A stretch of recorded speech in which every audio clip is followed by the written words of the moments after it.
Good evening from Simplify Arena at Stan Sheriff Center, where tonight it is senior night. 6 seniors will be honored at the conclusion of this one as number 5 Hawaii takes on the 20th ranked Gauchos of UC Santa Barbara. And this is Game On, presented by Bank of Hawaii for Rainbow Warrior Volleyball.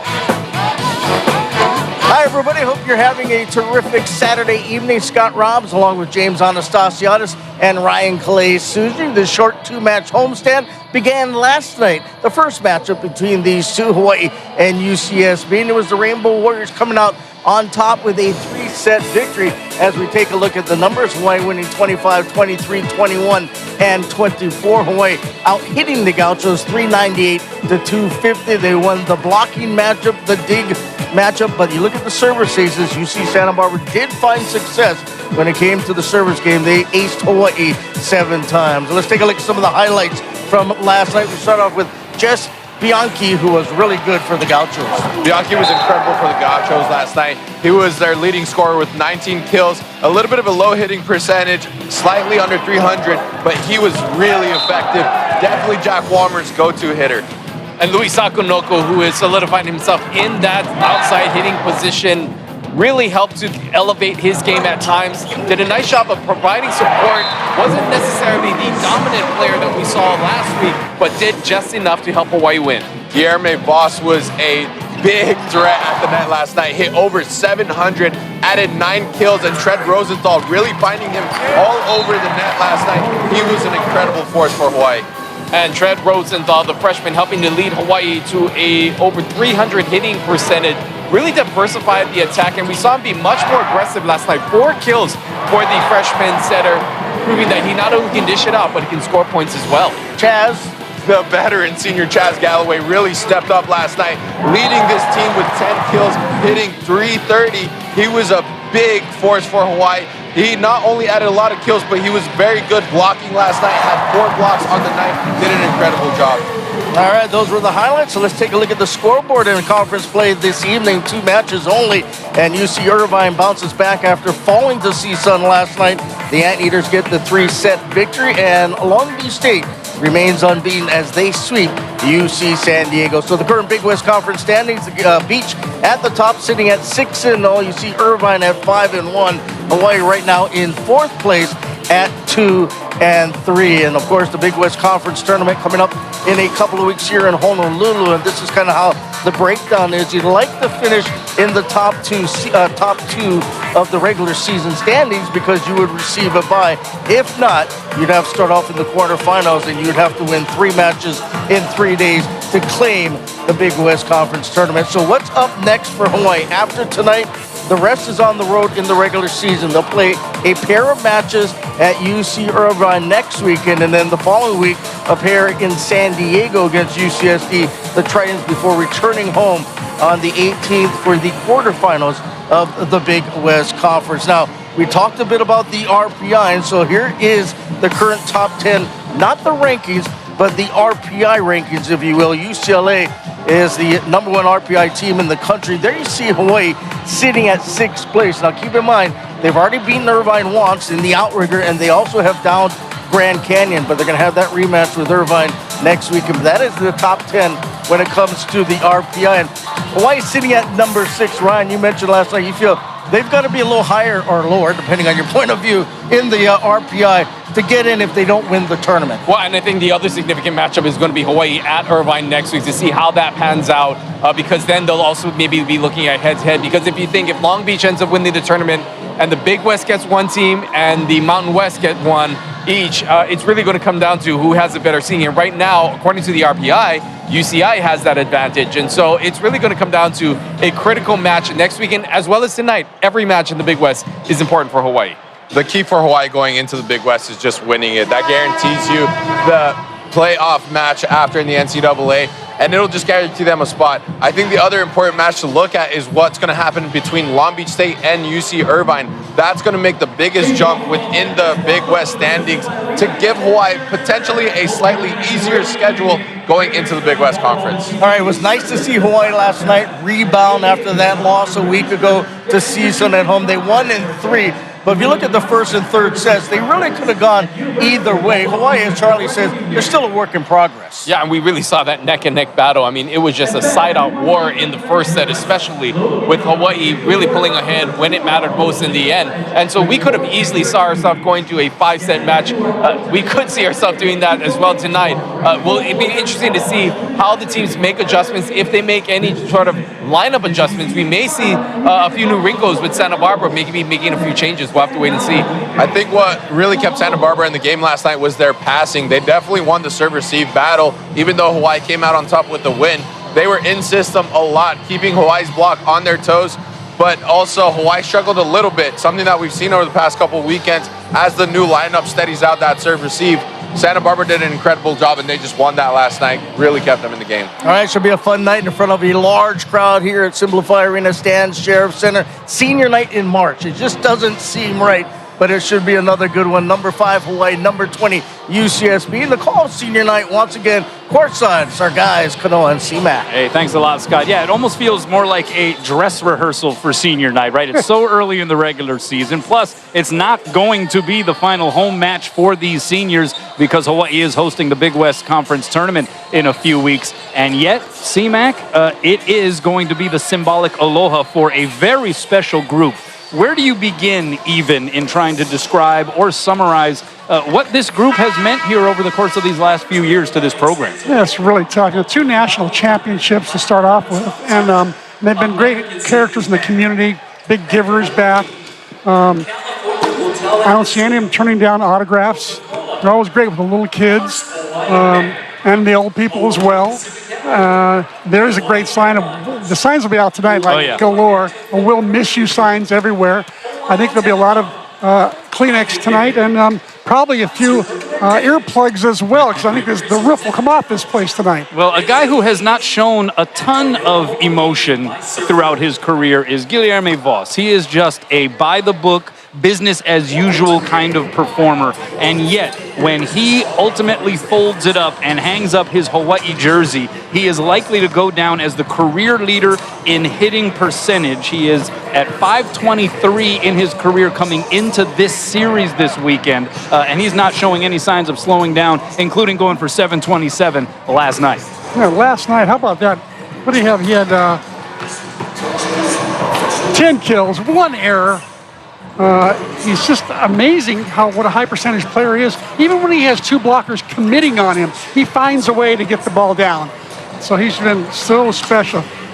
He's on pace to become the first player in UH history to have a career hitting percentage over 500. That's crazy. And we talked to Steve Jackson earlier about why he isn't the best NC2A kill percentage player ever. And I believe it was he doesn't have enough swings. Yeah, you have to average apparently 3 attempts per set, and he is just under that, like 2.7, a shade under that throughout his career, or else he would be in line to become among qualified hitters in the history of NCAA volleyball, the first to finish with a career hitting percentage over 500. So he has just been the epitome of efficiency and consistency throughout his career, and one of the guys who certainly after the injury to Spiros Hakas has become more of a de facto leader if he already wasn't one. Now, you were mentioning last night he actually would get in the face of people who are making mistakes, whereas he wasn't doing that before. He left it up to Spiros. Now, Guilherme, or they call him G. Voss, or they call him G sometimes for short, he'll just take charge and he'll confront people who aren't doing their job. Well, a guy who is also on the career short list in blocks all-time at the University of Hawaii. But he and the rest of the front line for the Rainbow Warriors going to have their work cut out for them again here this evening, trying to slow down this guy, Jess Bianchi, who went for 17 kills last night, hit 231. Again, his efficiency, hitting percentage-wise, not necessarily off the charts, but he gets a whole lot of sets, and man, he is hard to stop. He really is. He reminded us all night long of Hilaire Heno of UC Irvine. Long, lanky, 6'7", 6'8", just a weird arm swing that's really tough to read, tough to block. Even Rick McLaughlin said in practice his own players who even know him so well, they can't figure him out either.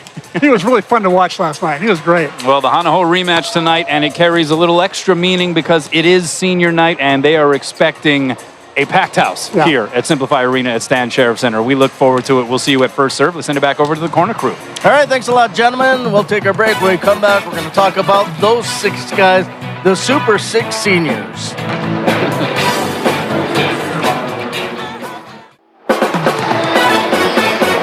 And welcome back inside Simplify Arena at Stan Sheriff Center. Senior night, number 5, Hawai'i, and number 20, UCSB. There you see the 6 seniors. Take a look at the list of seniors. Of course, Chaz Galloway out of San Diego, Spiros Hawkins out of Greece, Austin Buchanan out of Moscow, Idaho, Alakai Todd from the Windward side, Kevin Cowling, 1-year Rainbow Warrior transfer from Naperville, Illinois, and Guilherme Voss out of the country of Brazil. And here are some of the younger players talking about the influence of these 6. They're very talented guys, and they're very good-hearted. You know, it was great to see all the things that they've done for other people and for the team, not just on the volleyball court, but a lot of those seniors are great guys. The whole senior class, I look up to them, literally and figuratively. But no, yeah, I mean, even though they're a year older, I still look up to them, and like they always give me constant feedback in practice, and it's just so wonderful. I'm totally gonna miss them that this is their last year. We created a strong friendship over the years, especially since we've been together for a long time. They're winners, they're champions, legitimately. You know, national champion, league champion, they've won in a lot of different situations, and really have had outstanding careers here and moved our program into the upper echelon of men's collegiate volleyball, and will be missed for sure.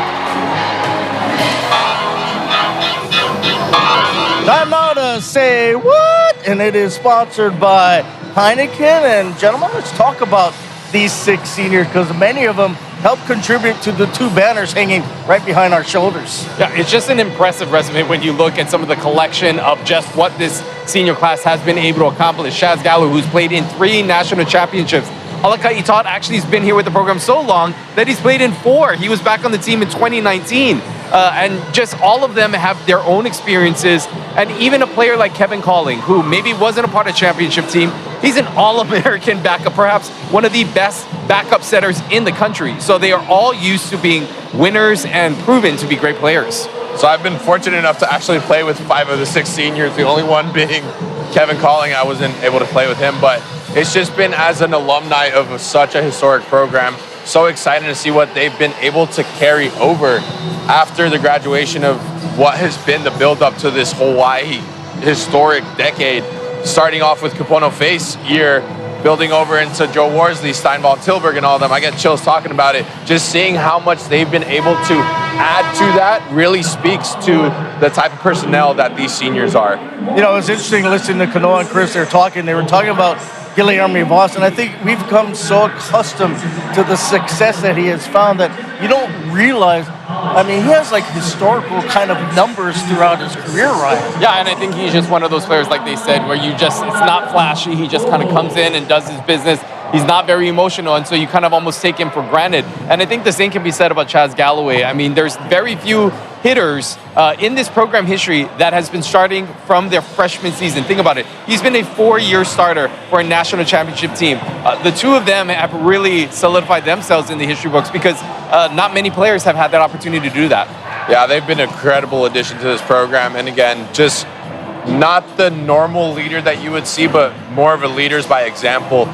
They've showed the grit that it takes to be a starter from a freshman year, and really just year by year not only carry on the emotions that they have, but also add to it and add to their game. It just really speaks about volume.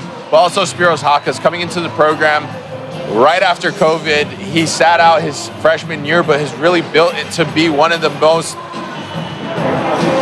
phenomenal players in program history. It's unfortunate that things unraveled how they did, but I got a special place in my heart for Spiros, the things he's managed to accomplish out here. Even a guy like Austin Buchanan, who came in very highly recruited out of Manhattan Beach. His mom used to be the coach at the University of Idaho. Didn't see a lot of playing time, of course, suffered that concussion this year, but he still was in the practice gym every day, helping to make this team better. Yeah, definitely. And he was actually a player that helped on the B side last year as well, being under Jakob Tella. So all of these players have found ways to contribute to the success of this program in some way or not. It may be senior night, but there's still a lot more volleyball left to be played, including tonight's matchup. It's Hawaii, UC Santa Barbara. When we come back from break, we're going to break down the Hanaho rematch, Hawaii, UCSB.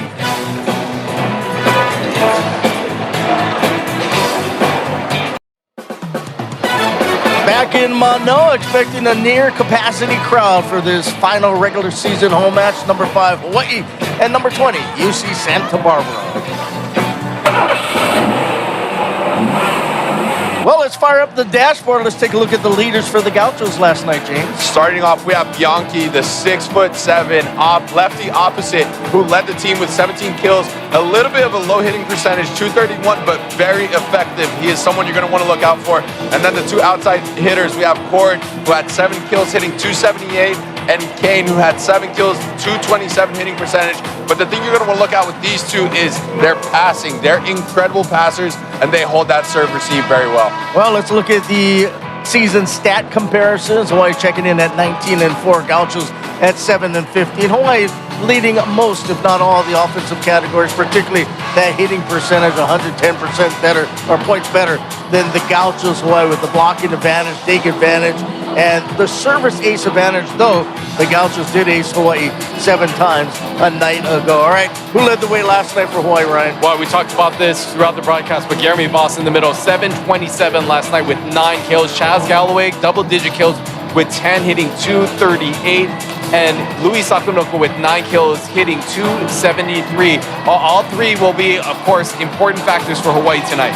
All right, guys, Hawaii won in 3 last night, but it wasn't an easy 3-set victory. You mentioned the first and third sets could have swung either way. What does Hawaii need to do better tonight? Hawaii's going to have to pass better tonight. They got a little bit shaky in serve receive, so if they steady that out and also control the high ball hitting a little bit more, it should be a much faster night for Hawaii tonight. I think one of the things that Hawaii wants to just also do is just side out more efficiently. At times with this team, we've seen them kind of get stuck in a few rotations where they not only give up 2 points, they sometimes give up 4 or 5 points. And we saw that towards the end of the third set that allowed Santa Barbara to hold off match point because they kind of get into these lapses. I think one of the things for Charlie Wade is you want to be able to side out at a higher percentage, and maybe not on the first, but the second. I think that's going to be a key for them tonight. How about for Hawaii? One guy you think could stand out this evening? You know, I think one of the players is going to be Chaz Galloway. We saw the success that he can have. 10 kills last night, provided solid passing. A lot of effort and eyes will continue to be on Chaz Galloway if he can continue to play a complete all-around game.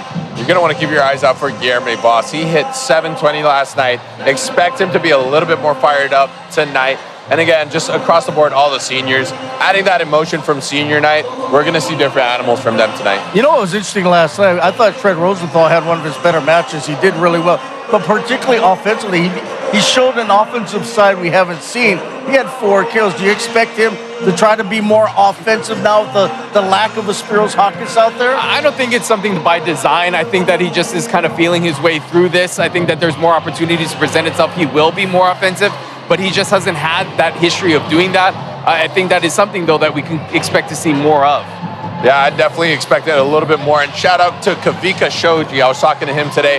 When you lose a hitter like Spiros Haka, someone that you could count on to get those big kills, it gets a little bit frustrating. You don't know exactly who to set, who the hot hitters are.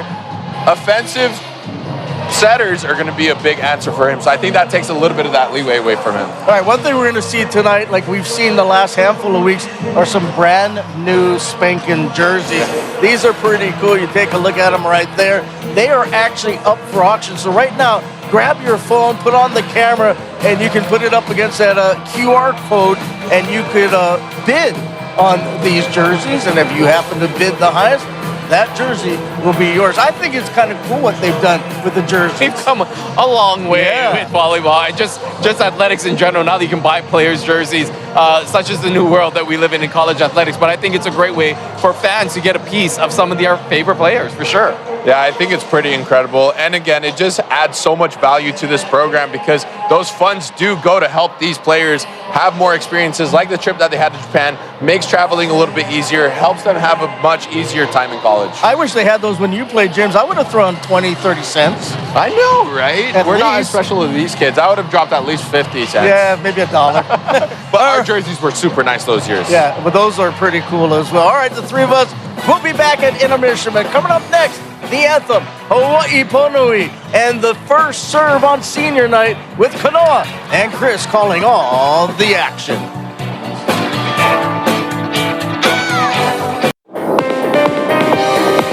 Aloha, volleyball fans, and welcome to another exciting evening of Warrior Ball 24. Volleyball fans, please remain standing for the singing of the national anthem and Hawai'i Ponui. Fans, please remove your hats, and veterans are encouraged to render a hand salute. Playing and singing tonight, an artist who is redefining how the world views the ukulele and has become one of Hawaii's musical and cultural torchbearers. She has been selling out concerts around the world, released a hit NPR Tiny Desk concert during the pandemic, the first ever Hawaii artist to do a Tiny Desk concert, and was voted the 2019 Na Hoku Hano Hano Favorite Entertainer of the Year. Ladies and gentlemen, volleyball fans, please welcome to the Simplify Arena at Stan Sheriff Center, the amazing Taimane.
Please join me in singing Hawai'i Ponui.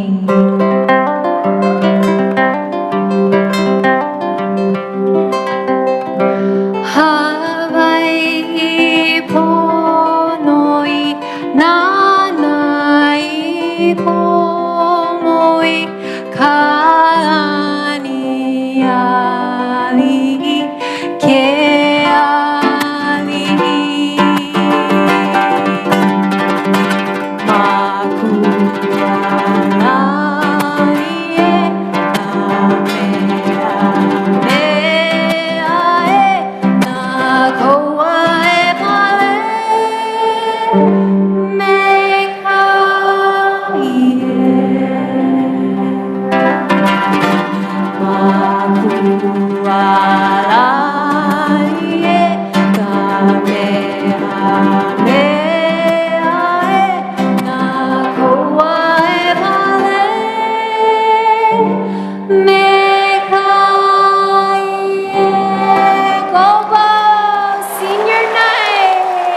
Ladies and gentlemen, the amazing Taimane.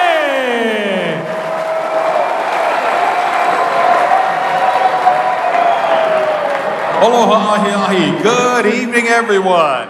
the Rainbow Ohana welcomes you to Simplify Arena at Stan Sheriff Center on the campus of the University of Hawaii in majestic Mānoa for tonight's Big West Conference men's volleyball contest, matching the 20th ranked UC Santa Barbara Gauchos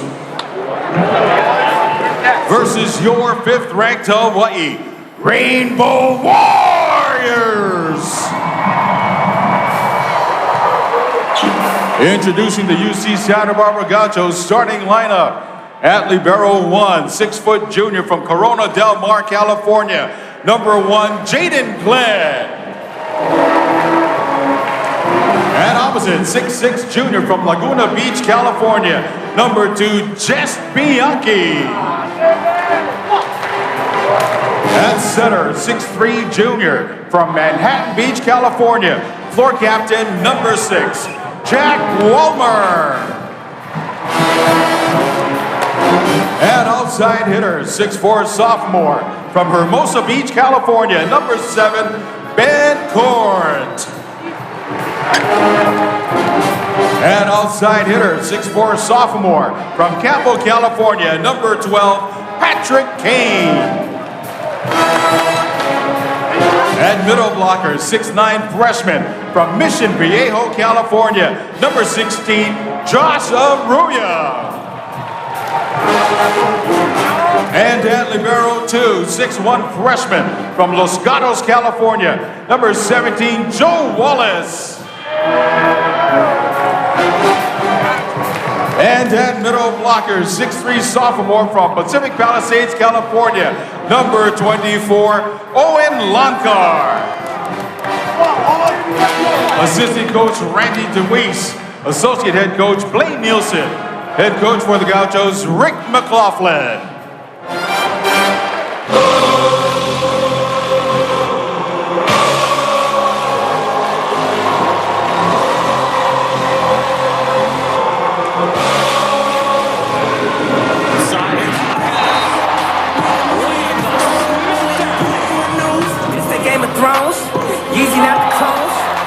Where my rocket ship, it's time to go home. They served us the part since the day we was born. Anybody pissed off? Gotta make a drink of yours. Now I'm getting Kelly. Now I'm Bill Cosby. Now I'm Puff Daddy Rich. That's me, Jimmy Rich. What she say?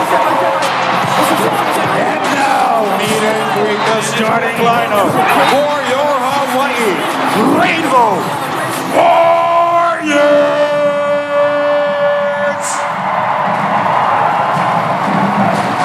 And outside hitter, 6'3" senior from San Diego, California, number 1, Jazz Galloway.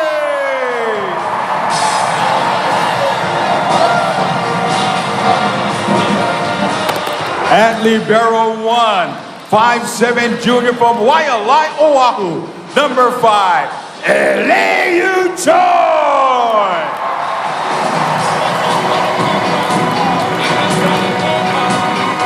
And middle blocker, 6'9" sophomore from Indianapolis, Indiana, number 8, Kurt Neusterer.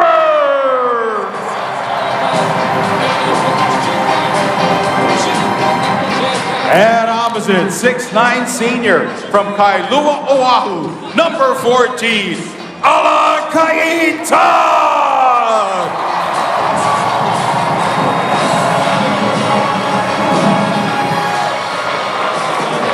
And middle blocker, 6'7" senior from Rio de Janeiro, Brazil, number 21, Guilherme Voss.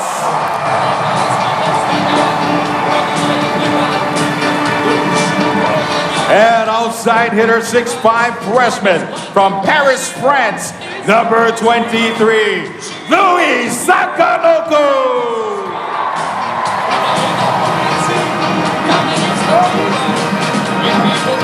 At center, 6'8" freshman from Manhattan Beach, California, floor captain, number 13, Trent Rosenthal.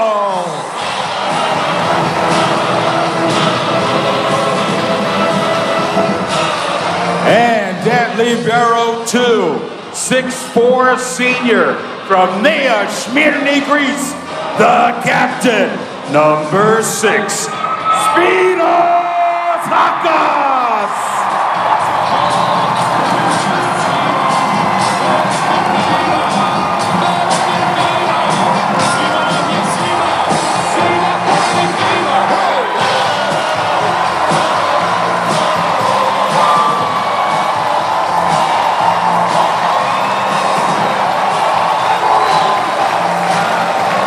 Assistant coaches Kupono Fay and Chad Giesman. Associate coach Milan Sarkovic. Head coach for your Rainbow Warriors, Charlie Wade.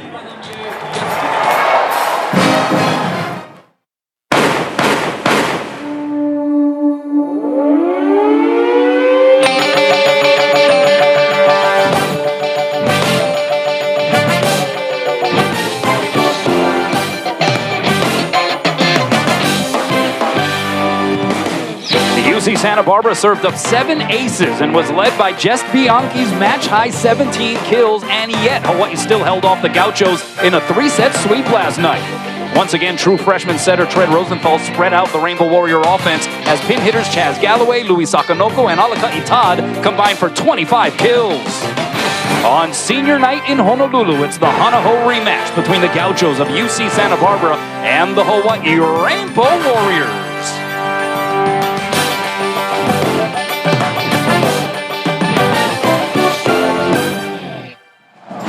And with that, we welcome you inside Simplify Arena at Stan Sheriff Center. Time to take a look at the Kaiser Permanente keys to the match. Kanoa Leahy sitting alongside Chris McLaughlin. C-Mac, what you got? For UC Santa Barbara, more precise passing. Last night's passing was too often too far off the net for Jack Walmer to set the middles.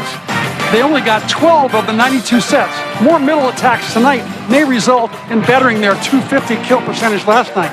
And for Hawaii, it's all about the seniors. This is always a special night for the seniors and the famous post-match festivities. And I believe a near-capacity crowd will do their part in willing this team to another win. Well, the announcement of the starting lineups always gets the crowd going, but that was another level. Chicken skin moment when they introduced Spiros Hakas as the Libero 2. And a standing ovation from a packed house here at Simplify Arena at Stan Sheriff Center. First point, and it is a block. 3 blockers up, 6 hands across to deny it. Alaka'i Todd, and UC Santa Barbara 0-6 after last night's sweep defeated the hands of Hawaii in the Big West Conference, striking first. They are hungry, wouldn't you say? They would love to take one from this Rainbow Warrior team. It was a sweep, but every set last night was competitive and could have gone either way. One serving 0 is Jack Walmer, the former Rainbow Warrior with the serve. Hawaii out of system here. Louis Sakanoko over 3 blockers. Didn't get a touch, hits it out, and quickly 2 points for UCSB. The Hawaiian Financial FCU starting lineups scrolling at the bottom of your screen. 2 poor passes, but 2 pretty good sets from Tread Rosenthal to give his hitters a chance to attack the ball. Hawaii's passing was solid throughout the evening last night. A little shaky on the first 2 serves by Walmer, but that bails him out as the out serve gives Hawaii its opening point of the match. The Rainbow Warriors, by virtue of that win last night, improving to 19-4 overall. They're 2-3 in the Big West Conference, 5th ranked in the latest ABCA national poll. And Tread Rosenthal to do the serving. 1 serving 0, that one tickles the tape. Set goes to Patrick Kane, and the 2-hand save along the back line by Chaz Galloway. Set a little tight to the antenna. Sakanoko able to play it off the block. Gets a full swing at it this time, off the block and down. And Louis getting to work. He had 9 kills, hit 273 with a half-dozen digs and 3 blocks. Heck, even had a couple of assists last night. Yeah, he had a good night. And that first set from Roosevelt, a little too tight. Second one, he got off the net, giving Louis a little more room to swing, and he got the kill. So we're tied at 2. Down the line, what a serve, and an even better pass by Ben Court. Just Bianchi sends it long. And a point for Hawaii. They jump in front. They've scored 3 in a row. Last night, Bianchi was almost unstoppable. He had 7 kills in that first set and no errors. Yeah, had 17 kills for the match. Ended up hitting 231. He's averaging 4.63 kills per set on the season. 3 serving 2, and that went into the twine. The number 2 in the country, I believe. Those are big numbers. He is really fun to watch. The UC Santa Barbara team has been hampered by some injury issues. Also, having lost a huge crop of senior talent from a year ago. They're very young, according to head coach Rick McLaughlin. Here is Guilherme Voss. Couldn't plug it through the block. Now a full swing for Court. Roll shot, diving save. Tread Rosenthal. Bump set Voss. Tight to the net, but Alakai Todd dumps it down, and Hawaii jumps ahead. Well, it's a good thing Alakai Todd is tall, like 6'9". That was a 50-50 set on top of the net. And the blocker could not jump quite as high as Alakai. Over and down. One of the 6 seniors who will be honored at the conclusion tonight in his 5th year with the University of Hawaii. Outside, it's Court, blocked. Diving cover there by Walmer. Now Bianchi through the triple, blocking down. They knew it was going to number 2. Hawaii's front line still couldn't stop it. Yeah, nice little bump set from Jaden Glenn that time. New libero in for Santa Barbara. And Bianchi just kind of does his thing. Rick McLaughlin, head coach for UCSB. In his 16th year, a 2-time National AVCA Coach of the Year, 2-time Big West Conference Coach of the Year. This guy has been there, done that in the game. As mentioned, he feels like his team still has a long way to go in the growth process, but feeling confident by the time the Big West Conference tournament comes around, the next time they travel out to the islands, he thinks that they have a chance, just like anybody in the league, to do some damage. I couldn't agree with them more. Last night's match could have easily been 3-0 the other way in favor of Santa Barbara. So if they are the 6th seeded team in that tournament, April 18, 19, and 20, get your tickets, by the way. What a serve by Jess Bianchi. The team leader now with 29 aces, and there is just so much filth on this serve here. It moved, I think, a couple of different directions. So the Gauchos in front by 1. Another good serve. That time a perfect pass by Sakonoko. Backside set Todd. And tried to take line. Hit it long, no touch. 3 straight points for the Gauchos. UCSB ranked 20th in the nation. Hawaii number 5. You saw Charlie Wade moments ago. His team 16-2 at home this year. Here's Todd with 3 blockers up, and that time he just overpowered them. And Todd points the rope ball right away and says, "That's where I like it." See what Alakai did last night. Another ho-hum night for him. But 7 digs for Todd. Yeah. D-set goes to Bianchi off the block and down. So just Bianchi, after the first swing resulted in a hitting error, has now found his groove. He's got 2 straight kills.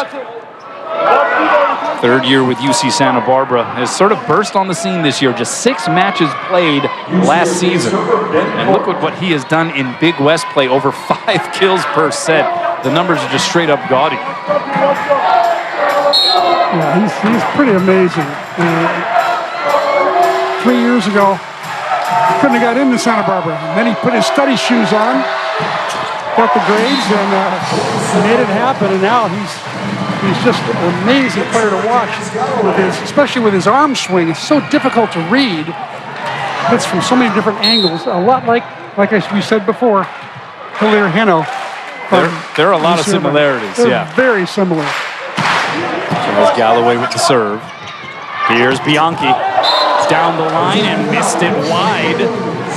So a couple of out balls by Bianchi, and we're tied at 8. We've already been tied 5 times here in this opening frame. Very similar start to the first set we saw last night.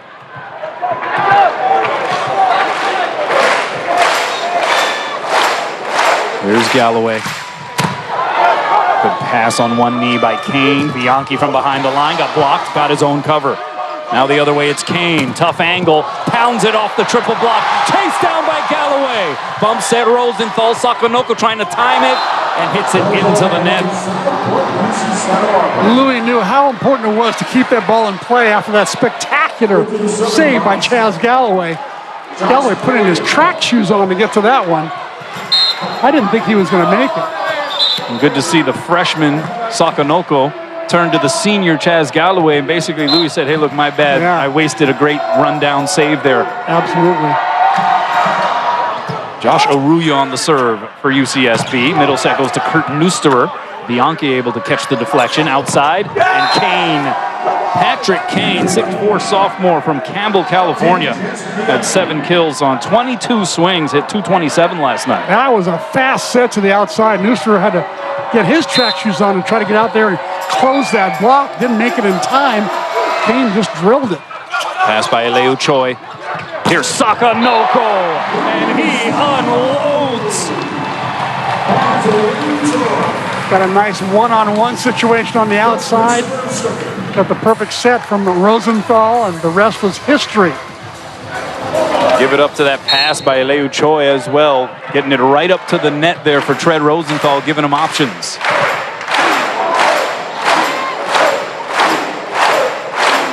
Here's Neusterer to serve. Made sure he got it in that time. Middle set a little high there for Owen Longcar. Advantage Hawaii. Oh, that set to Galloway was off the mark, or at least the timing was off. Longcar again swipes it softly, so another chance for Hawaii. Sakonoko bounces it off the fingertips. Now Bianchi from behind the line. The tip drops, pulled the string. There was just a disorientation on both sides of the net over the course of that sequence. Yeah, really surprising. Santa Barbara had 2 tips during that rally. Make it 3 tips during that rally. Normally you tip that many times in a rally, you're not going to win it. That time the Gauchos did. So here's Jack Walmer, the 6'3" redshirt junior from Manhattan Beach, California. Spent 2 years at Hawaii. 2021 and 2022. Sends that serve out. He's second on the team with 26 aces. He can certainly change the vibe from the service line. He's got a great arm swing. Serves with velocity. But now the other setter, Rosenthal, sends it over. Here's Bianchi from the outside position, goes off of Todd and into the pin. All right, C-Mac, so break it down. Why is it so difficult to stop this guy? So first of all, he's left-handed. It's tough to stop the lefties because you're so used to blocking right-handed players. Second of all, he will go in one direction at the net, and all of a sudden he will turn at the last minute, and he will, as your father used to say, have a nozzle for an arm. And he'll just twist the nozzle in a different direction, and the block doesn't see it in time. So he gets away with so much stuff. But then he doesn't even have to hit hard. Soft shots go off the block and down for him. That's a good point. There's just sort of an unorthodox nature to his arm swing, as well as his approach, as Sakonoko serves it into the net. So already 3 service errors for Hawaii. Combine that with 4 hitting errors. That's 7 errors total in this set. And Charlie Wade commenting about his team last night, appearing to clean it up a little bit in that department. Here's Galloway rising high, slowed down by the block. Now Court by the double block and down. Hard cross-court shot. Well, that block set a little bit too wide by Alicante Todd. Should have moved in just a little more, take that cross-court away. But then again, Court's got a really good line shot, too. I think Alicante was worried about that. Largest lead here in this opening frame for the Gauchos. Rosenthal going middle to Voss. Punched up in the air nicely by Kane. Court sends it down the line, but wide, and Hawaii gets the point. Even when Voss has 2 guys up on him, like they committed 2 on him that time, he still finds a way to get around and down. So here's a senior subbing in for a senior. Kevin Calling in and back to serve. Spent 4 years at Lewis. An ABCA All-American second teamer. 2-time ABCA All-American honorable mention. And he brings it down the line. Court with a perfect pass. He gets the set on the outside, blows it up, but Rosenthal the save. Punched back onto the Hawaii side there by Todd, and we play on. Walmer going backside. Here's Bianchi. Oh, the wrist away, dug up by Alakai. Set goes to Todd, and he is roofed. Aruya jumping up next to Court and shutting the door. And UCSB, not a fat hitting percentage, but they lead by 3. University of Hawaii and the very best in high school sports and local programs. The Spectrum Networks in Hawaii. We've got you covered. Tuesday, the crosstown rivalry continues when Hawaii hosts the Sharks of Hawaii Pacific University. Rainbow Warrior Baseball, only on Spectrum Sports. Welcome back. Let's go inside the numbers presented by Long's Drugs. The number is 99. That's the number of career meetings between UCSB and Hawaii. Second only to Long Beach State as Hawaii's most often seen opponent. Yes, it's been a great rivalry through the years, for sure. You see the series record, this being the 99th meeting. 61-37 in favor of Hawaii, and the Rainbow Warriors have won the last 17 matches. However, it's UCSB up 3. Make it 2 after the Bianchi serve. When will Hawaii's offense wake up? It's negative 167? Yeah. Go figure. Yeah, they've hit the snooze button here to start this match.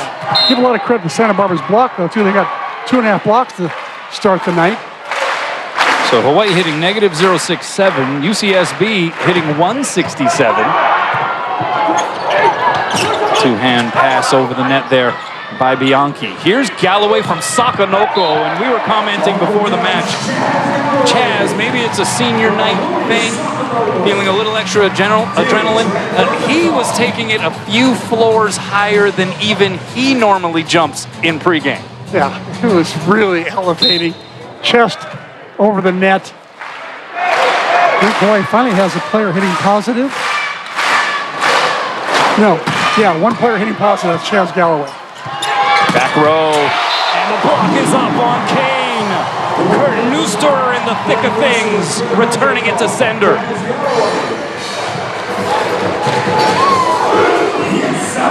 Nice of Chaz Galloway to come in from the left side and help out there, close up that block. Neuster, obviously, though, got most or all of it. 3 straight points for Hawaii after the media timeout. Good serve by Todd. What a pass there by Kane. Middle set, Aruya! Denied access! Neuser shouting to his teammates, I'm him. He most certainly was. Mano y mano. Solo stuff. Kurt Neusterer. Welcome back. Don't miss a second of the action. Watch Spectrum Sports on the go. The Spectrum News app has the local sports you love and the news and weather that matter most to you. You can download today on the App Store or Google Play. Well, Hawaii has scored the last 4 points. Kurt Neuster with a pair of blocks along that span. Another good serve by Alakai Todd. Outside set goes to Court. Wrist away shot dug up there by Choi. Cross court set. Galloway. Oh, he was on his flying carpet and dropped the hammer. That was how he looked during warm-ups, Cano, that you were talking about. He just skied, got way high, and down. What a shot. He's fired up, isn't he? He's got a lot of adrenaline going right now. I mean, he was chest over the net there. Yeah. D-set goes to Bianchi. Oh, it got blocked off of Bianchi over the net. Hawaii on the attack, but the quick to Neuster in the middle. Sailed by, and Hawaii gives a golden opportunity away. I thought that was the right set. I liked it. Keeping those middles involved and staying active. Neusterer and this Hawaii front line over the course of the last couple of rotations, getting their paws on a lot of these UCSB offerings as that service offering winds up in the twine. One of my keys to the game night was for Santa Barbara to pass better, and they certainly have so far. Hawaii, the nation's leader in hitting percentage, flatlining it at the moment, and yet they lead by 2 here in the first. Bianchi that time was able to just sneak it by Neusterer off the block and down. Bianchi now with a handful of kills, so right at his Big West Conference play average of 5 kills per set. This dude is crazy. Unbelievable. I'm telling you, he turned the nozzle wrist away that time. Here's Sakanoko. Lights it aflame. Well, he's going to hurt somebody that way. That was a bombshell. Wow. Louis gets a one-on-one right here. Neusterer takes one blocker with him, and Louis left one-on-one on the side. That's not a fair fight, Kanoa. So Keone Thim in and back to serve. Big crowd here in the arena tonight. Oh, we got 9,500. They are making their presence felt. Thim with a good serve, good pass by Court though, and another paintbrush swing there by Loncar. Here's Sakanoko, blocked and roofed. Oh, he went for it, but Walmer and Loncar couldn't let it by. A well-formed block by Walmer and Loncar. Loncar, not the biggest of middles. He's normally an outside hitter, but he volunteered to play some middle for them, and he did a great job last night. We had to come in when Arroyo got hurt. Tonight he got the start. Yeah, interestingly enough, Arroyo back in the lineup. Meanwhile, Sam Meister is the guy who Loncar's playing for. Good sprawl there by Choi. The swing by Rosenthal went line but wide. And so we are tied at 19. It's a race to 6. This is just... There's the great cover by Eleo Choi. How about the back set from Chaz Galloway? That was a thing of beauty. Eleo Choi had 6 digs, also 5 assists last night, and was really good in serve receive. That time, though, sends it over the net. Outside, it is Kane, tips it into the pin, an unforced hitting error, and Hawaii jumps in front. These two teams are not putting on a lot of great offense. Right now, Santa Barbara hitting .080. Correction, Hawaii hitting negative .045. It's a battle of hitting attrition. Oh my goodness, I never would have expected that tonight. High and away, set goes to Bianchi over the block, dug up by Galloway. Advantage Hawaii, here's Chaz. Off the block, great effort by Court, but for naught. As Chaz strikes again, he's got 3 kills, no errors, Hawaii up 2. Chaz, Hawaii's only player to be in the positive kill percentage area. Oh man, I never thought I'd see that in night number 2. Never. At least Hawaii's hitting 0-0-0 now. Yeah, this is pretty unprecedented here for the Rainbow Warriors this season, and yet they're up 2. If I told you half hour ago Hawaii's been hitting 0-0-0 in the first set, would you say they would have won the set? I wouldn't think they'd be up 2 at this juncture, that's for sure. Oh, man. Here's Kane, blocked back. That was Voss and Sakanoko up there. Kane again against the grain set by Walmer. It was one-on-one, and Kane goes off of Louis and out of play. Oh, I like that set by Walmer going toward left front and setting it to back to front right. Nice move. Got a one-on-one right there with Sakanoko. Nice swing by Kane. Yeah, Rick McLaughlin beaming about Jack Walmer and some of the further progression he has made in this his second season with the Gauchos. And Kane into the net and maybe give the assist to the crowd. They were ramping up the volume trying to get into his ear. Service error number 8 for the Gauchos. Hawaii with 3.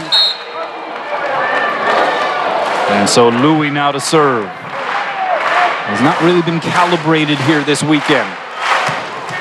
That's a good one, though. Great pass by Court. Middle set, long car, and he hits it into Charlie Wade. Must have been out then.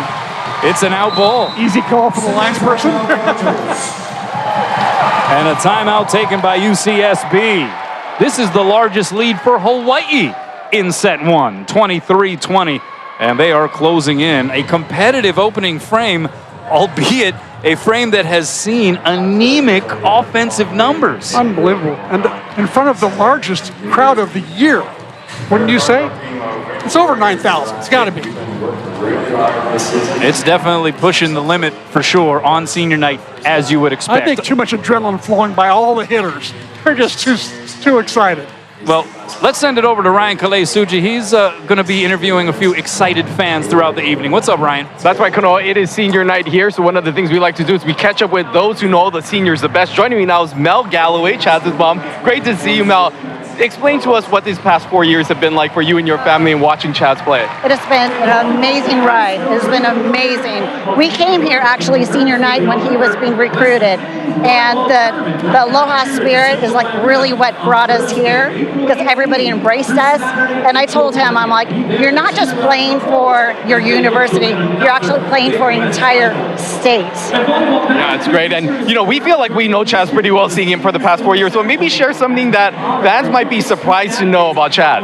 He's actually a cowboy. He's an amazing equestrian. He can ride.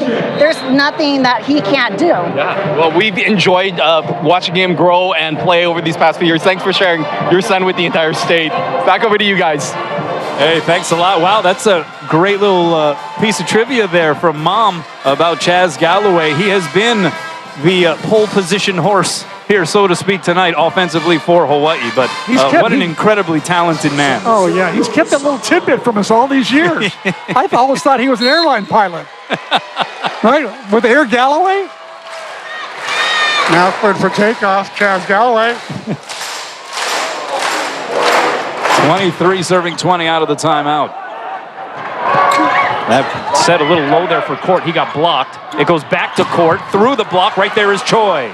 Rosenthal goes backside. Todd over a double block. Two-hand save there, Walmer. Here's Bianchi. Goes with two hands down the line. Choi got a piece. Sakanoko got the scoreboard, but it was sent over by Rosenthal. Here's Court. Blocked. Oh, it's still alive as Kane chases down the second touch. Court slaps it down the line. It'll be Choi with the set. High ball, Galloway with the left hand. Diving save, Walmer. A joust above the tape. Someone came into the net. It was Chaz. And a point for the Gauchos after a marathon sequence. Substitution number 11, Dominic Lamb. Into circle number 24. Let's take a look at the first play Chaz Galloway got. The set was a little bit too tight for him. Nice save by Walmer to keep the rally alive. There's the joust at the net, and Chaz just following through with his left hand. There's Dominic Lang. Aced his first serve last night late in the match. Here's G. Voss doing G. Voss things. His first kill of the match. And it's aloha ball for Hawaii in set one. And they're starting to stand up here, C-Mac. When there's a big crowd and it's a big match, it doesn't have to be match point. They'll stand up for set point, and they're doing so right now. Middle set Aruya off the block. Sakanoko will set. Here's Chaz off the three-man block, saved by Kane. Bianchi the other way, got blocked and roofed. The Mānoa Roofing Company saying "A'ole." And Hawaii takes the first, 25-21. Inspired by their fallen teammate during the intros and this massive crowd in Mānoa. Hawaii up 1-0. Equestrian lover himself, Chaz Galloway. We found out during a great interview, Ryan Kalei-Suji and his mom, Mel, that he has an ability not with just the game of volleyball, but even with some of the horse-related sports as well. Meanwhile, Hawaii's blocking. C-Mac, Kurt Neustorer came in, and they started touching everything. Yeah, Hawaii now up to 3.5 blocks. Santa Barbara with 3.5 blocks. But the big story of the first set was, you're right, Galloway, 3 kills, no errors, hit 500, but Hawaii hitting 037 and Santa Barbara hitting 026. Where's the offense? Number 10, San Maestro. What would you suggest was the reason we saw such small offensive hitting percentage numbers in that first frame? Good serving is pulling the setters off the net, number one. Second of all, the block and back row defense are both superb tonight. Both of them on both sides of the net. Sam Meister getting the start here as one of the middle blockers in this second set. He got the start last night. Had 3 kills on 7 swings, hit 143 and had a block. Charlie Wade certainly liking what his team did last night in that 3-set sweep.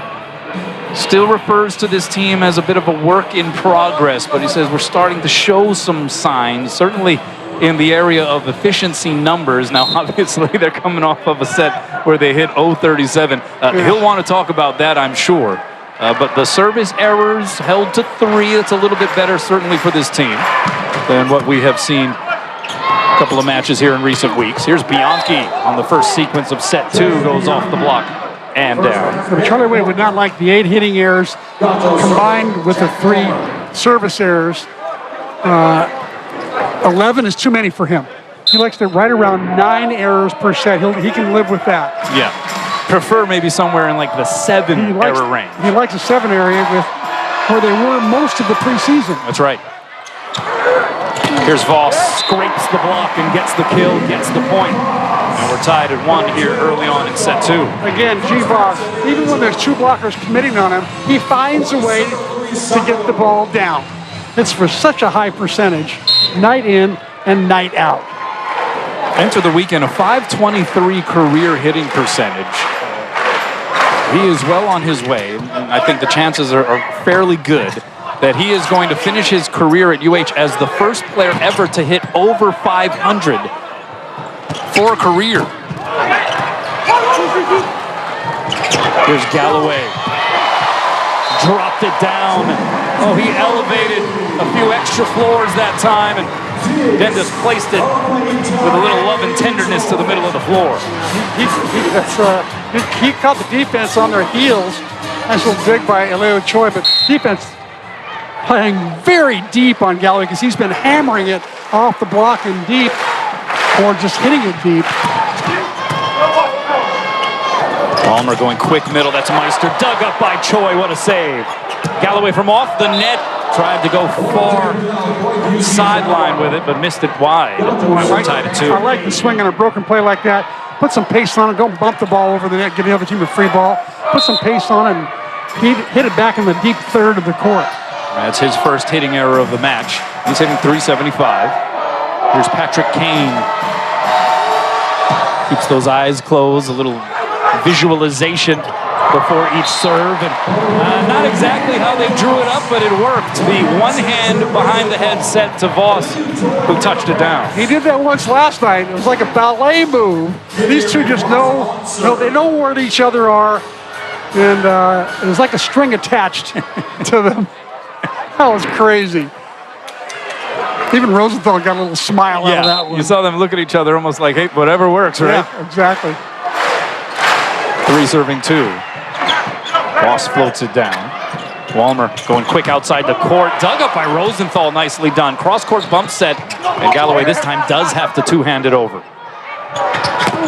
Bianchi, sliding save there. Sakonoko, high ball set. Galloway hits it long.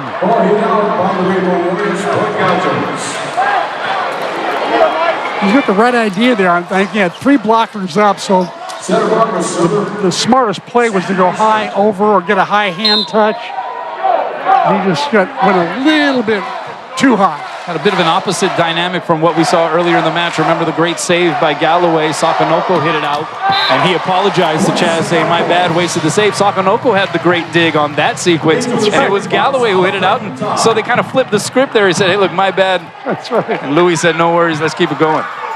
And there's the ever studious and stoic Rick McLaughlin. Long time in the business, worked at LMU originally with the Pepperdine. The serve by Alakati Todd goes long. So inching along here early in set 2. Take a moment to wish a happy birthday to the wife of arena manager Rich Sheriff, Leanne, celebrating her birthday tonight. So packed house in the arena. Celebration hopefully on the volleyball court as well in the Sheriff household. And they're going to say that that ball hit the Terraflex. It appeared as though it did. But it was a bit of a late whistle here by the officials. It winds up a Hawaii point. Ray Mink, the R1, he's atop the ladder. Wayne Lee is the R2 across the way from us. Hunter Heleniak and Mark Nakashima, the 2 line judges. And there's Leanne. I think maybe just noticing for a second there that she was on the big screen above. That's what happens when it's your birthday around here.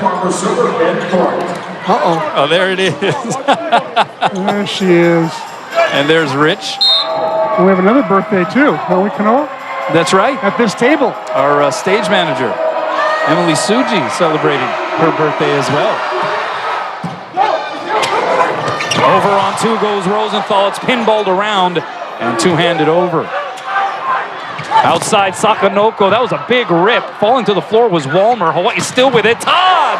Oh, that was a smoke show. Great dig, Jaden Glenn. Bianchi off the block and out. And UCSB is scrambling tonight.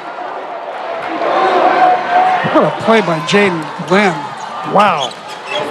And Bianchi, another super effort on his part. Keep that rally alive. Typical Santa Barbara. They're scrappy, they're gritty, they're feisty. And Ben Court, kind of the embodiment of all of those attributes with the serve. But Tread Rosenthal getting offensive here in this front row run through in the rotation. Last night he had 4 that went down, never even coming close to being touched. Tonight, already Bianchi popped that first one up. Santa Barbara's got to feel good about at least watching the film and figuring out that, ooh, better watch out when Tread gets set close to the net. That was the stat line for Tread last night. He was our player of the game.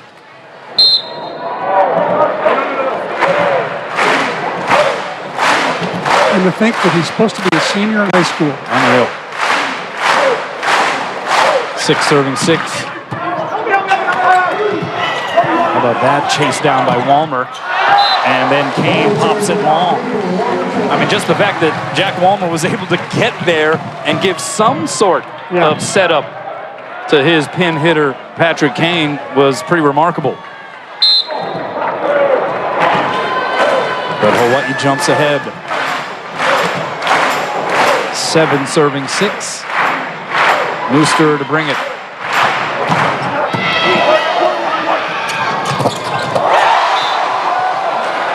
And a whistle gives the point to Hawaii. The call is that the ball went down. It didn't appear as though the ball touched the ground. And so now we're going to have a little conference between Ray Mink, the R1, and Wayne Lee, the R2. They're really whistling. They're going to play it over. So it goes off the block. It certainly does not. That could have been a carry right there. But that was not the By call. Bianchi. I know, he missed. I thought it should have been a lift, but looks like. They're going to replay the point.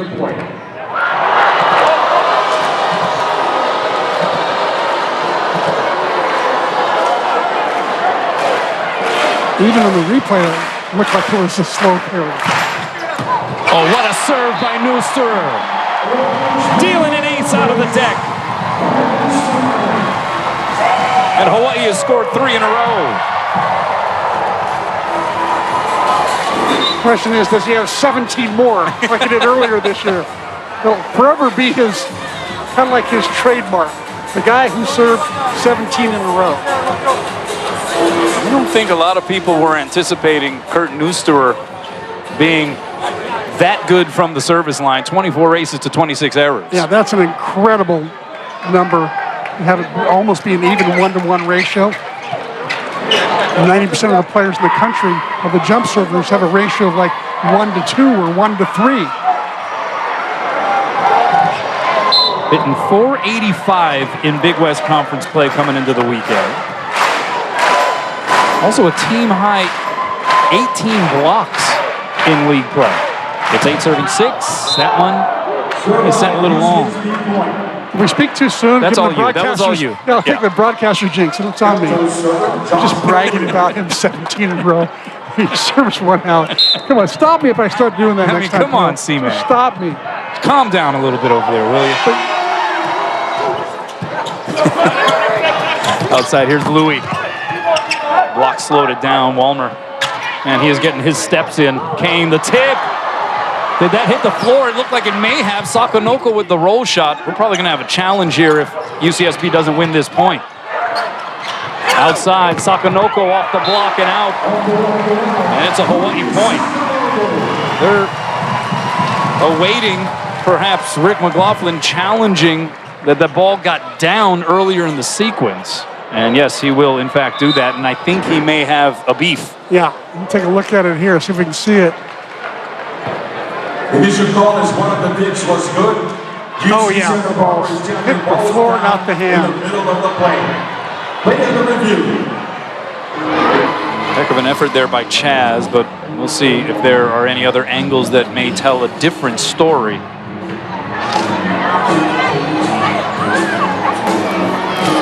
I believe that one should be a pretty easy call for Wayne Lee.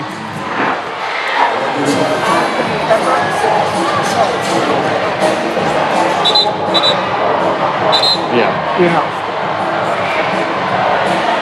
There's a whole lot of Terraflex underneath the volleyball.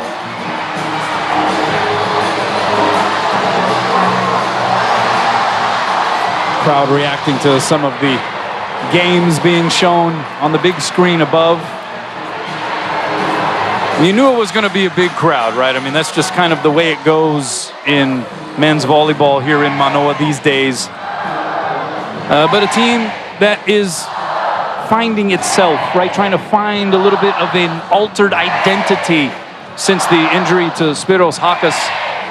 And yet, this fan base, which is so loyal and so considerate, even if Hawaii has stumbled a couple of times in conference play, this fan base coming out in full force, and the standing ovation for Spiros during the announcing of the starting lineups, which was a brilliant move, by the way, to have them announce his name. And I'm sure people will be going just as crazy at the conclusion of this match. But to see that kind of love and affection for this program and these players from these fans, you just never get tired of it. Sakonoko able to tool the block that time.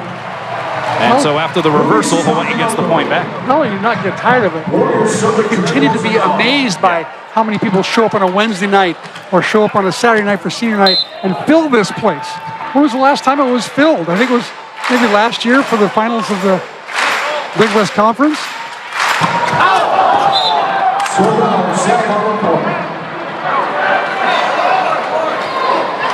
Some big crowds, certainly for the outrigger earlier in the year when Stanford was in town.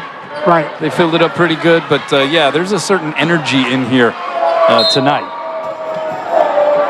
And maybe exactly what Hawaii will need. The fact that they haven't played their sharpest offensive game here this evening. Middle set, there's Voss. That was pretty darn sharp. That was razor sharp. Great pass. The G-Voss shirts come out. There's probably a Brazilian flag out there somewhere, blowing in the wind. He gets up so quick. Even when blockers are committing on him, they can't stop him. What'd the sign say? The beautiful bald bay. That's right. Guilherme Voss. Bianchi trying to push it deep. Good save there. Sakonoko. Here's Galloway. And again goes out. Getting so high off of the ground. But a hitting error there for Chaz. And taps the temple of his head going up. That was not a smart shot. Now that's his third error, hitting a .82 right now. 9th time we've been tied here in set 2. Here's Voss. There he is again.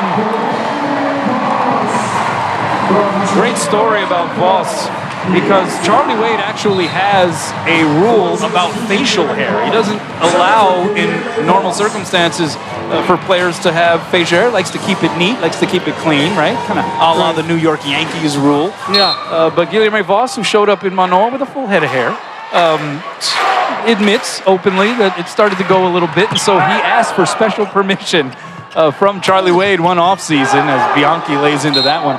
He asked him for special permission. He said, hey, look, if I just shave my head completely bald, it'll be a clean look, but if I can grow a beard, would you be okay with that? And I guess after a few times asking very politely and suggesting, hey, look, I know you have the rule, and I'm going to keep it clean on top, and I'm going to keep it certainly groomed well as far as the facial hair and the beard is concerned. Charlie said, yeah, I had to give in. How could you not let this guy do that? And you know what? G-Boss looking darn good with that look. He does, yeah. And Alaka'i Todd, a little ad-lib, pushes it by the block. One of his softest touched kills of the year. He's struggling a bit as well. Attacking. Normally he's hitting around 300 or 400 at this time of the game. Instead, Alaka'i hitting 0-0-0, flat line. There's a good serve by Todd. Outside its court, had to hang a little bit and then got a clip of that Hawaii block. So we are trading blows here in set 2.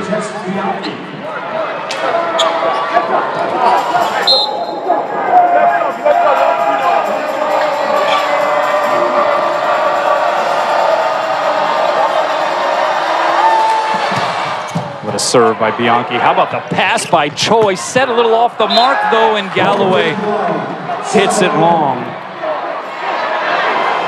I think he was put in a pretty difficult and precarious situation there, having to drift back on where the set location was. Exactly. So all of a sudden, 4 hitting errors for Chaz. Still with 5 kills. Todd, little broad jump from behind the line, gets a piece of the block. He's going up eyeball to eyeball with the 6'9" freshman Arulia. I think Alaka'i, all he can do is hammer it high and hard. I know there's going to be a lot of Alaka'i Todd friends and family and fans here in the stands tonight. And Galloway into the twine. He had the hot hand early. Air Galloway run into a little bit of turbulence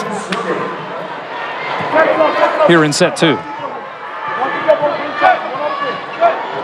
And Charlie's called him Mr. Steady Eddie because of his great passing and solid defense, keeping the ball in, attacking. All of a sudden now he's got some errors going on, 4 in a row. Nice pass. Rosenthal going middle to Neuster, the up by Bianchi, who gets the set from behind the line. Dug up by Todd, but it winds up in the seats.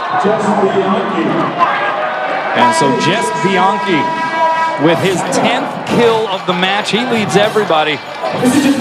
Gets the Gauchos to 15 first in the second.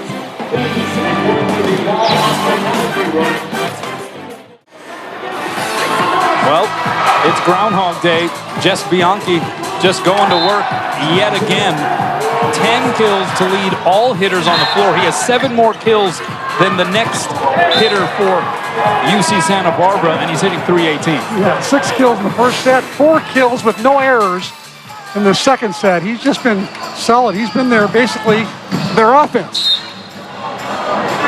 The offense is looking a little better, even if the play has ironically been a little bit more ragged here in set 2. You have the Gauchos hitting .385, Hawaii hitting .300 here in set 2. And out of the timeout, Court serves it into the string. So Hawaii gets the point, down 1. Remember, they trailed by 3 at the media timeout in set 1. And Keone Thim in and back to serve.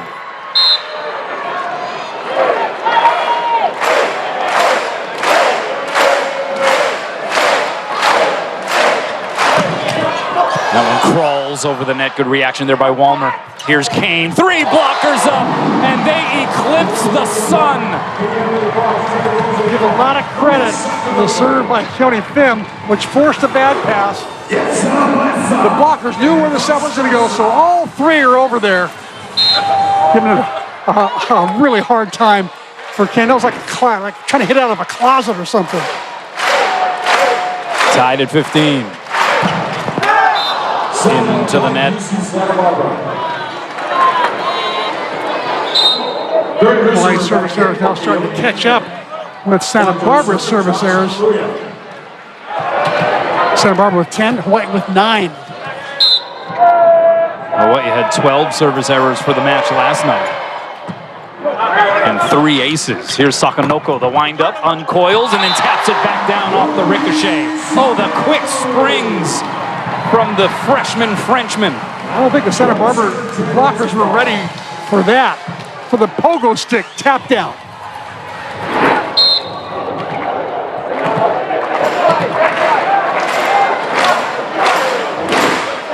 His head's going up while the blockers are going down. Wrong direction. Here's Kane, and goes off of Todd and into the antenna. So again, these two teams just trading blows here in set 2. Like you said, it's another Groundhog Day. The two of them go point for point. Nobody getting really big leads, all the way up to 20. And all of a sudden, the 20s, Hawaii's just played better in the 20s last night in the first set tonight. Walmer took a little something off that time. Backside, it's Sakanoko, high off the block and out. Louis gets his 6th kill. That's best on the Hawaii side. And he'll retreat back to serve. Oh, I love that Tread Rosenthal, that set going the wrong way, going against the grain, against the flow, and he gives a really good set to Alakai Todd. A high toss. Sakanoko serves it right to Jaden Glenn. Choi able to dig up Meister. Galloway off the block. Glenn the cover. Walmer going backside. Here's Kane blocked. The cover there by Bianchi. Kane a second time off the block. Saved by Todd. Rosenthal sends it over the net and out.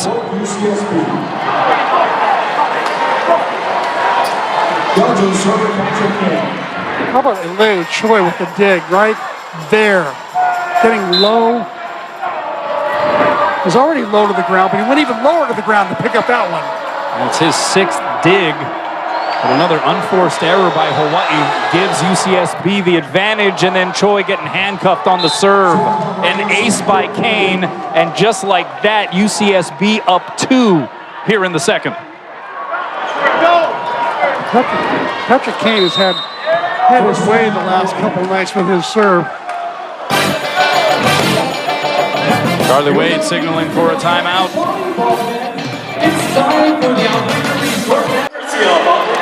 Welcome back.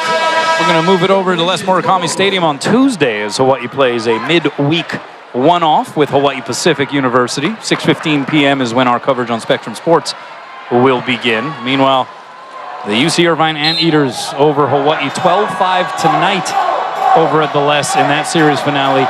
A sweep for the Anteaters.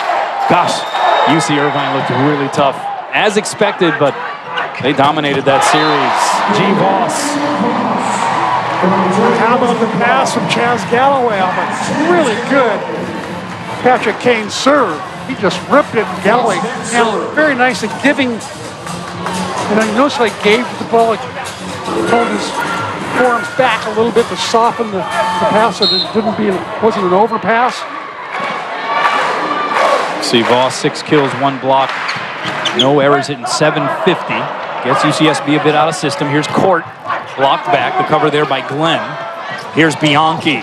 Tried to push dink it through the block. Good cover by Walmer. Going the other way, it's Court. Diving save over the net by Sakanoko. Gauchos go middle, but it was a little low. What a kick save to keep it alive onto the Hawaii side. Todd with the top angle makes it work. That was a bizarre rally. Luis Sakanoko, first of all, makes a great diving save there. And here's the kick save by Santa Barbara to keep it alive. That was Walmer. And then finally, Alakai Todd has the last say. Just rips it cross court. That angle that Alakai had to try to put a hit on that, was very difficult. High degree of difficulty, to say the least. So after that last timeout, Hawaii scores 2 in a row. We're tied for the 16th time here in set 2, and now UC Santa Barbara calling a timeout. All right, well, great swing there by Alakai Todd, and so perfect timing as we send it over to Ryan. That's right, we are joined by James Nemo Todd, Alakai's dad. I want to talk to you about Alakai's journey here over the past 6 seasons. with this team. What have you seen in your son and his determination to stick with this program? Perseverance, you know, and it's not only about, it's about volleyball, but it's also about school. So he's getting his, he got his bachelor's and he's got his master's. So, and he's representing the state of Hawaii. Well, he's also representing your family. There's a few of you guys here tonight. What has it been like to be able to watch him here amongst all this ohana? It's been really good. When we first came here, the first year, there was nobody sitting up here. It was only us and the Hoglins sitting in these seats. But now, if you look over the past couple of years, you know, it's grown. And there's a lot of support from the community and beyond, you know. Well, thank you so much for taking time with us, and we hope continued success for Alakai in the future. Back over to you guys. Thanks a lot, Ryan. Great interview. Yeah, that gives you a frame of reference, right? Alakai taught 6 years here with the program, and you rewind it back. That was the front end of what has turned into a magnificent run for this program and has turned men's volleyball at the University of Hawaii into the hottest ticket in town. Yeah, so a week ago I was walking in the arena, and to give an example of how his crowd has grown, I ran into his kindergarten teacher, and she had brought 3 of her best friends. They're now big-time Rainbow Warrior fans. Out of the timeout, it's Ben Court going off of the block and out. So UCSB gets to the 20-point mark first. And they're going to bring Dominic Lang in to serve. 6'1", redshirt junior from Los Angeles, California. Top spin serve, pass Sakanoko, backside Todd. Dug up by Bianchi, but to no avail. And Alakai, it's like he's plugged into our production calls, because right when we interview his pops, he sandwiches it with a couple of dynamic booms. Yeah, that was a great swing. Good set from Rosenthal. Got a split block there. And he took advantage of that split block.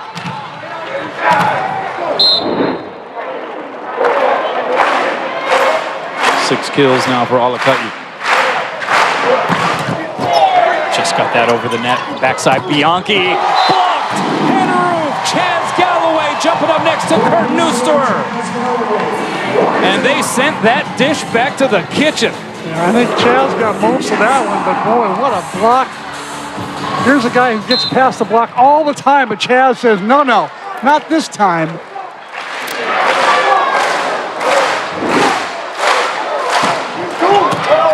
Hawaii in front by 1. Here's Bianchi.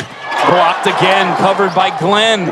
Set to Court, goes off the block and into the pin. That set by Jack Walmer was pretty special. Yeah, it really was. That was maybe his set of the night right there. Just the side set it, looping it up there. He's got 2 blockers up, almost 3 blockers up. Court found a way to get it down. A feathery flick of a set there by Walmer. Now Bianchi the serve. Pass by Choi is a good one. Outside it's Galloway. Dug up by Glenn. Walmer going outside. It's Court hanging and banging. And Ben Court now has 5 kills, and the Gauchos leapfrog ahead.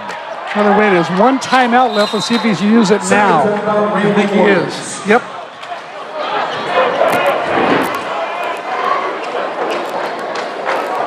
That's set low and fast to the outside. Neuster really had to hustle to get out there. Court did a nice job of tooling the end blocker. He's what Coach Rick McLaughlin was saying is the best, most fierce competitor and the biggest grinder on the team. Yeah, he's a fierce competitor, maybe a little small for his position, but he is a leader when he steps out onto the floor for this UCSB squad. All right, well, Ryan doing the rounds here with some of the Ohana on senior night. What's up, Ryan? That's right, I'm getting my steps in. Joining me now is Luis Santos, Jeremy's father. Thank you so much for being here. Your first time watching your son play here. What is this like, seeing your son play here? That's wonderful, really, see everybody supporting him here, and this is very, very, very good, really. Volleyball is big in Brazil. It's big here. How would you compare the two? I think both sides like volleyball, really, but here you have a lot of more people supporting this. You know, I think Brazil we still have to increase people inside the stadiums and everything. But it's fun, really. And just what has it been like to see your son grow over the last years playing here at the University of Hawaii? We like very much, but unfortunately, I would like to be here. Really, I would like to be here. But it's a long flight, so it's we just came here before to leave him here and only now. Yeah. Well, thank you so much for joining us. Enjoy the rest of the match. Back over to you guys. Hey, thanks a lot, Ryan. Yeah, it's been a good stretch here for G. Voss in Mānoa, and great to see his dad, Luis, able to take in the action on senior night. And G. Voss doing his usual type of work at the office here this evening, C-Mac. Yeah. We'll see if he gets the next set. They need to side out badly, down 21-22. Voss with 6 kills, hitting 750. Hawaii down 1. Rosenthal goes to Todd. Oh, and he crushes it. Well, he's on fire right now. His last 3 kills have really been impressive. Team best 7 kills for Todd. He's now hitting 308. Galloway to serve. We're tied at 22. Tied for the 19th time in set 2. Here's Court off the high hands and gets the point and the kill. Ben Court holding court here on the UCSB side. Great call. That set was really quick to the outside from Walmer. And actually, to be honest with you, Court was up a little bit early. The only shot he had was to go off the high hands, and he got the kill. 23 serving 22. And it's an ace. Oh, Galloway and Choi let it by, thinking it was long. We're going to get a challenge from Charlie here, but the call by the line judge was in. No overrule anywhere else. And so Wayne Lee is going to take a look at this, and this is a huge review. Yeah, it's either 24-22, call stands, or it's going to be 23-all for the, 17th tie? 18th tie? I think it would be the 20th tie. 20th tie, yeah. Ooh, that looks like line. Yeah, it looks what do like you it think? caught line. It looks like line. Watch again. Oh, yeah. It's line. I think that's going to be confirmed. That looks, of course, Wayne Lee, the R2, is not necessarily looking at the same camera angles that we are. Well, and how about the impact of Ben Court here down the stretch of this second set? Yep. I mean, in that rotation through the front row, came up with some clutch hits at the end of long rallies. And with that ace right there, which is likely to be upheld, he gives UCSB a chance to win its first set here in Honolulu this week. 6 kills, 1 error, hitting 278. Both offenses have gotten considerably better. Hawaii hitting 414 in this set, and Santa Barbara hitting 286. Looks like Wayne Lee's still studying on. He's got it now. I think the call's going to stand. And it will. Ooh. I thought for sure that was going to be overturned. So aloha ball here for the Gauchos in set 2 to even this match up.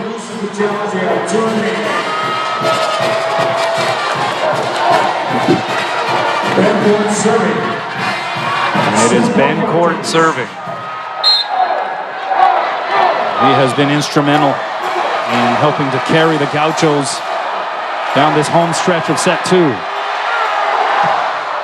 Pass by Choi is a good one. Rosenthal outside Sakanoko off the block. There's Court on the save. Walmer outside Kane. The tip blocked by Neuster. Rattled around. Bianchi slaps it across. Oh, Hawaii out of system though. Galloway out to Sakanoko off the block and out. And the Rainbow Warriors not done just yet. Oh, Louis facing 3 blockers. That's a smart shot. Just hitting, kind of into the block, but at an angle that forced the block to put it out. Hawaii gets point number 23. And this is a big serve. Give the assist to Chaz on that one. 23 serving 24. Kane on the outside. The left hand touch got blocked. Now they go to Bianchi. Two-hand down the line, saved by Neusterer. Outside, it's Louis. Dug up by Bianchi. Wolmer the bump set. Kane into the net. And we're tied at 24.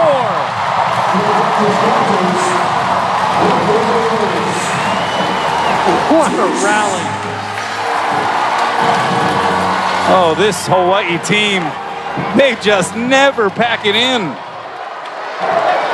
I thought for sure that Bianchi was going to bury that last one, but apparently the set wasn't quite where he liked it. 24 all. Pass by Glenn is a good one. Wolmer out to Kane. Avoidance swing. Sends it out. No touch. And all of a sudden it is aloha ball for the home team. Timeout Gauchos. The Rainbow Warriors flipping the script here in the last few moments of the second frame. Boy, it sure looked like Santa Barbara was going to wrap up the second set for sure. This is something that Rick McLaughlin said that they have not done as well as he would have liked this year, playing the points from 20 to 25 as well as they could. Well, so much of that is reliant on that experience and veteranship, right? And certainly something that Hawaii on its side has focused on in practices on a daily basis. But when you have some of the younger pieces and more inexperienced pieces like the Gauchos are working with, how does that impact that home stretch of a set? Yeah, on a regular basis, Rick McLaughlin's starting 3 freshmen. And so they're constantly learning the ropes. And I know that he's been a little bit, Rick McLaughlin's been frustrated that the learning curve has been so steep for pretty much all of them. And, watch out for this team, both in the tournament coming up and next year, because they had the #2 recruiting class in the country this past year, and they're just going to get better as time goes on. And I'd say they're going to be a dangerous team, regardless of what happens tonight. They're going to be a dangerous team come tournament time, April 18, 19, 20. Get your ticket, folks. It'll be better than the NC2A championships, I predict. Yeah, Hawaii obviously with some freshman flavor on its side, but in those instances, they always had #6, Spiros Hakas, right? When things were hitting the skids a little bit. They had one of the best players in all of college volleyball to help steady the ship. Now they're reliant on some extra inexperience on their side in the form of Louis Sakanoko and Tread Rosenthal to try to finish the deal. Can they finish it here in set 2? They are standing up. Bump set, it's Kane. Hits it out! No touch! And Hawaii rallies to win the second set. 26-24. They score the last 4 points of frame #2. And the Rainbow Warriors on senior night will have an opportunity to crack open the broom closet.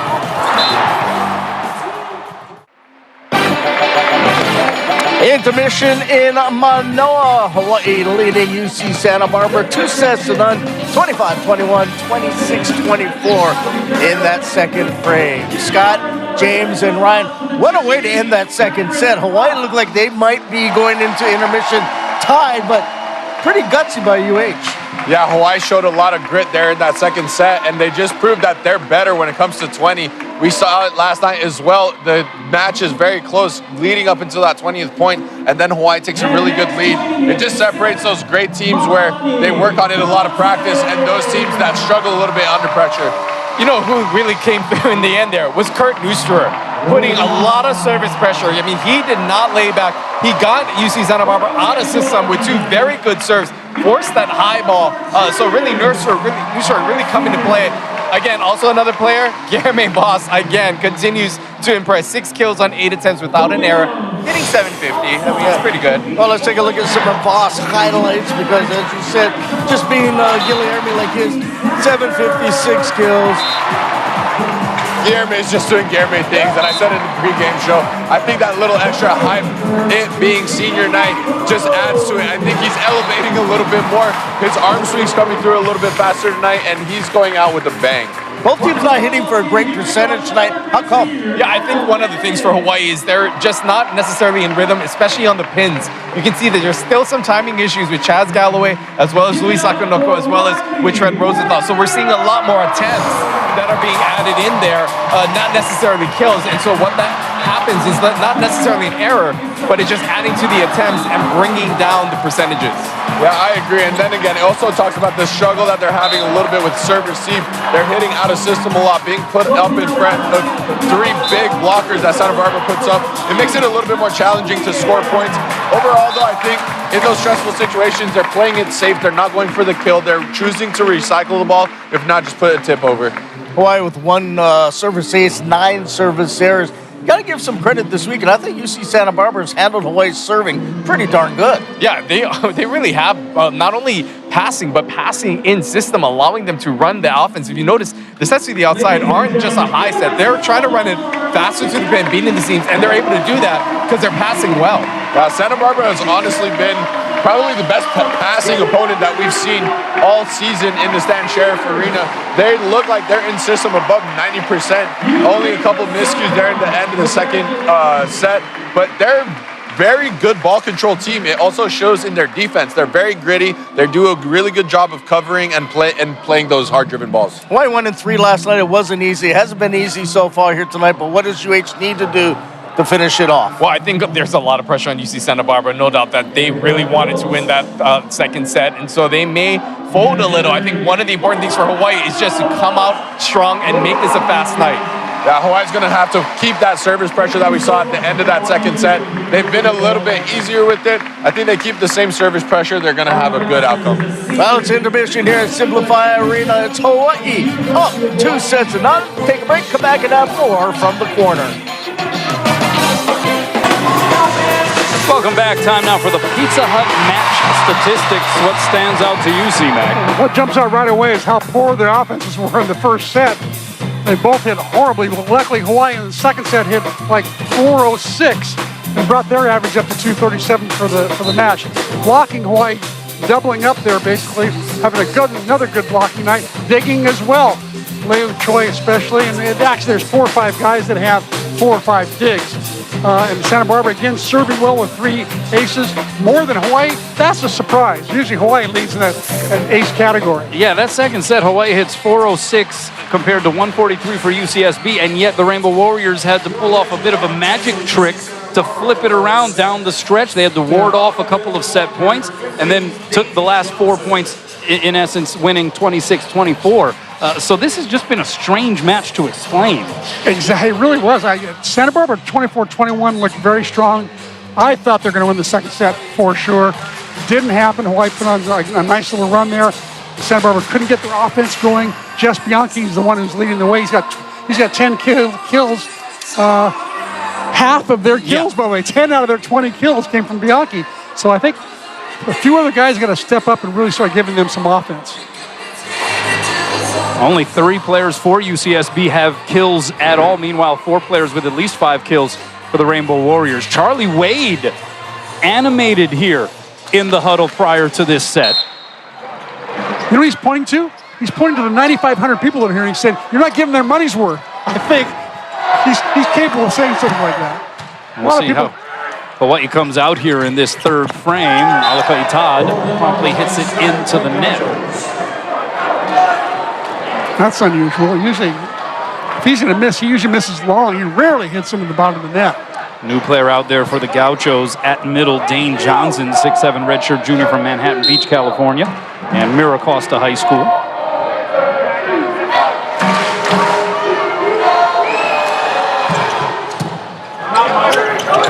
Rosenthal high, set goes to Louis, 3 blockers up. Saved by Walner, set goes to Bianchi, he is smothered.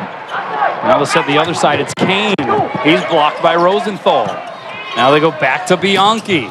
Dug up by Galloway. Hawaii works the advantage, but Rosenthal's dump shot denied by the tape. Oh, you don't see that ever. We've seen a couple of unusual plays back to back. Alakai Todd into the net, and Rosenthal missing one into the net. Very unusual. There were a couple of out-of-sort type of points given up by Hawaii. And Jack Walmer getting back to it.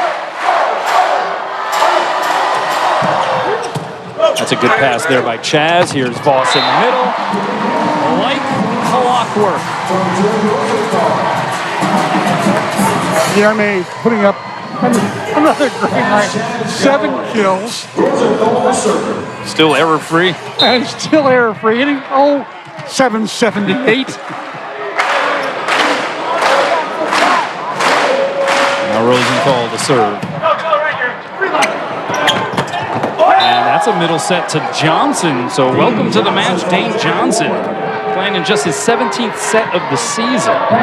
He's hitting 286. You see the 1.13 blocks per set, 18 blocks total on the year. Rick McLaughlin trying to see if Dane Johnson can provide a spark.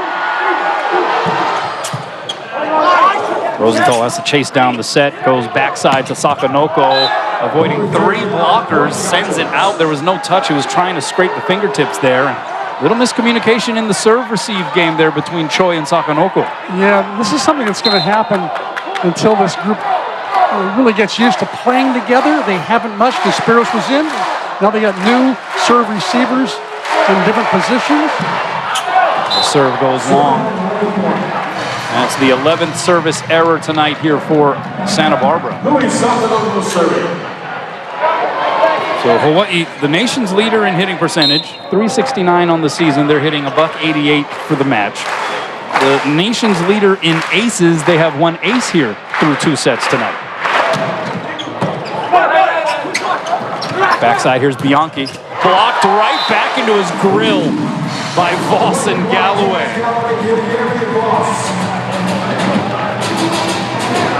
The ultimate denial. You know, last night wasn't a great ace night for Hawaii. They only had 3 aces, 1 per set. And they're used to getting double that. Credit Santa Barbara for passing up some of these BBs. Court got the first touch. Here's Bianchi. Off the block and out. Oh, Voss thought he had another one, but it just lands beyond the sideline. So that's kill number 11 for Bianchi. Again, that's half of the kills for UCSB. They have 22 total. Talk about carrying the load. Here's Galloway. Oh, up off the trampoline. What a dig, though, down the line by Walmer. Free chance here for Hawaii, though. Rosenthal outside. Oh, Galloway had to skip his way there. A little off-timed on the approach. Bianchi blocked. Cover by Walmer. Set goes to Court. And he's able to evade the block. And it was too hot to handle for Galloway, who was in the cross-court position. How Ben Court is finding some of these angles is unknown. Picks up kill number 7. This one very awkward. There he's on the 10-foot line. Does a little wrist away shot to the back 1/3 of the court. Picks up kill number 7. He's looking sharp. Here's Voss behind the headset from Rosenthal. That's clearly been the most rhythmic portion of Hawaii's offense is tread to G. Voss. I think that for a while, I think that it would be wise on any good pass at all. When Voss is in the front row, go ahead and set him. Give him the first shot. 8 kills now for G. And Aruya, they're going to say that went off Noosterer, but I think it went into the net. We play on in the sequence. Bump set from Voss goes to Todd. That'll be easy save there for Walmer. Here's Bianchi. Sliding save there, Sakanoko. Middle set, Noosterer off the block and out. Hawaii thought they should have had the point earlier in the rally, but all's well that ends well from Hawaii's vantage point. I guarantee you there would have been a challenge from Charlie Wade had Hawaii not gotten that point. And you heard the reaction from the crowd as Kurt Noosterer gets in on the kill game, his first put down of the match.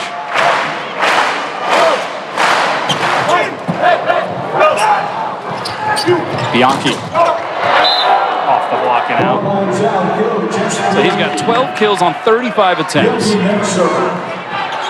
He's hitting just under 200 here for the night. By the way, these guys love 5-set matches. They've had 7 of them. So Hawaii should not let their guard down at all.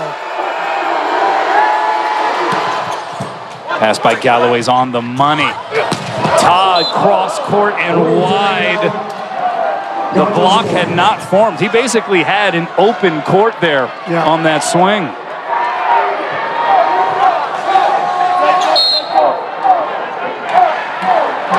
And so UC Santa Barbara up 3 here in the third. High ball goes to Todd. 2 blockers up, dug up by Bianchi. He gets the D set, drifting and pounding. And the Gauchos up 4. Charlie Wade being more active on the sideline. You notice that? He's a split block there. Nice shot by Bianchi, as usual. We saw a lot of emotion from Charlie Wade in the huddle prior to this set. And you're right, he has been just as energetic on the sideline here.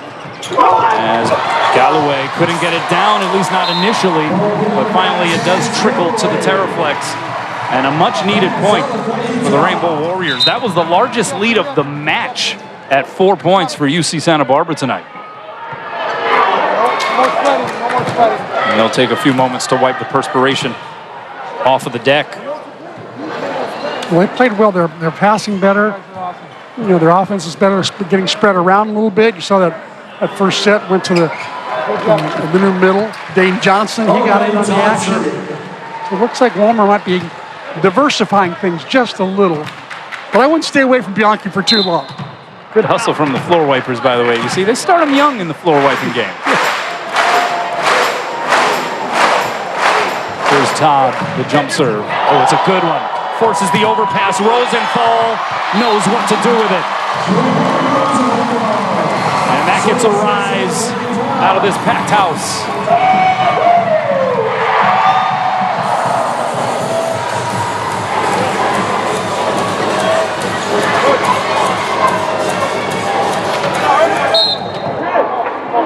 You know what I think helped tonight in the attendance? No conflict with baseball. Yeah, baseball was played earlier in the afternoon.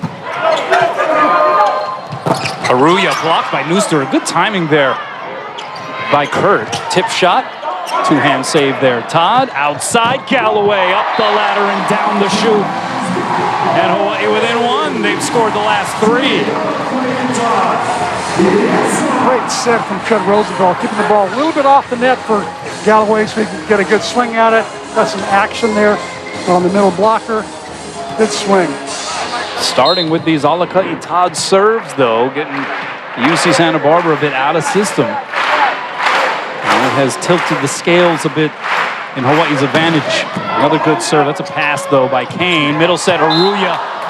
Oh, he had to extend as far up above the net as possible just to make contact, and he made enough to put it down.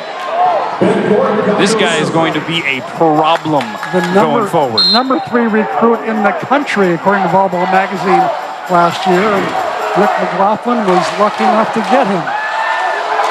Rangy 6'9" freshman from Mission Viejo, California. Sakanoko from behind the line. Pancake cover there by Choi.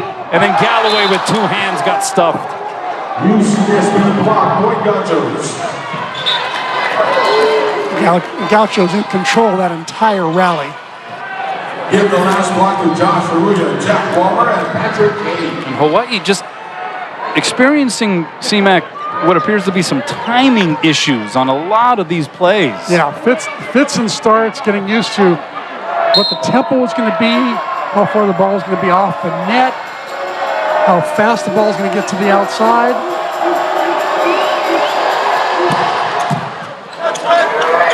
Rosenthal going backside to Todd.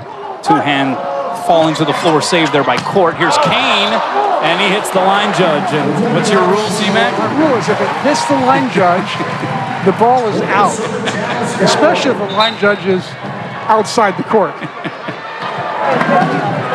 Mark Nakashima, the line judge, victimized that time by the out ball. Hawaii within 2 here in the third. They took set 1, 25-21. Took the second after scoring the last 4 points, 26-24. And now Galloway to serve. Pass by Glenn. D-set, and the roof is up! Sakonoko and Nooster saying, oh, no, you don't. While the serving game has been a little off for Hawaii, not as many aces the last 2 nights, the blocking game has picked up. They're doubling their normal output. Bianchi, oh my goodness. Some high heat in the direction of Eleu Choi. That's 14 kills now for Bianchi, and perhaps his most emphatic swing of the week. Ryan was wide open. He saw it. He took it. He's got great vision. Nooster with a side swiping contact, but not enough of it. So Kurt Nooster is starting to get involved offensively, and now he retreats back to serve. He was at the service line when Hawaii changed their fortunes at the end of that second set. He's going to try to do the same here at this midpoint juncture of set 3.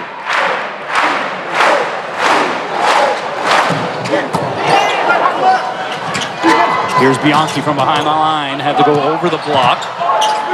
Boss fell to the floor, so the set goes cross-court from Sakonoko to Todd. There was no touch called, it goes out. Much to the chagrin and maybe even a little surprise of the Hawaii players. They trail by 2 here. The challenge on that would have been difficult for Charlie Wade. The way these sets have been going, tightly contested down the stretch. Really, each set this week. Probably good to keep some of those challenges in your pocket as Voss got blocked, rattled around. Sakonoko just got it across. Here's Bianchi, 3 blockers up the tip. Good cover there by Todd. Rosenthal out to Louis. Oh, baby!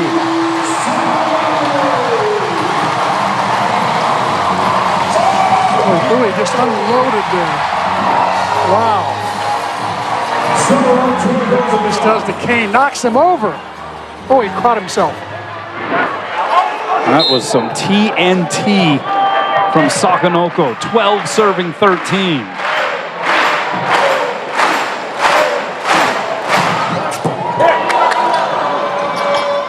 Here's Kane. Dug up by Galloway. Advantage Hawaii. Rosenthal backside. Todd. Right down Kalakaua Avenue.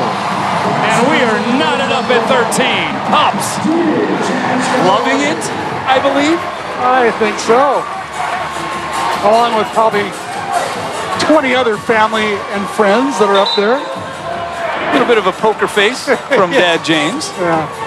He's just so, it was lovely seeing him in that interview saying he's so proud that he's gotten his bachelor's and his master's from the University of Hawaii. Well, the commitment from this guy, right, through the course of his career, not just as an athlete, but as a student, I think it's twofold, both as impressive. He grinded it out and stayed with it and remained determined and diligent. And here he is now as a key cog here in Hawaii's national title hopes, as that one is blasted off the hands by you-know-who, Jess Bianchi. Kill number 15. He's just a kill machine is what he is. It's unbelievable.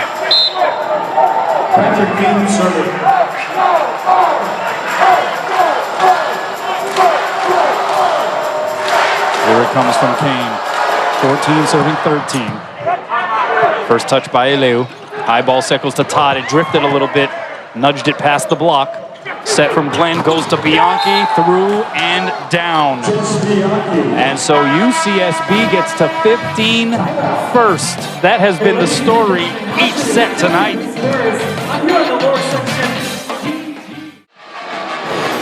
Well, you may have noticed the special edition jerseys Hawaii is wearing tonight, the Excite Edition jerseys, and they are available for auction.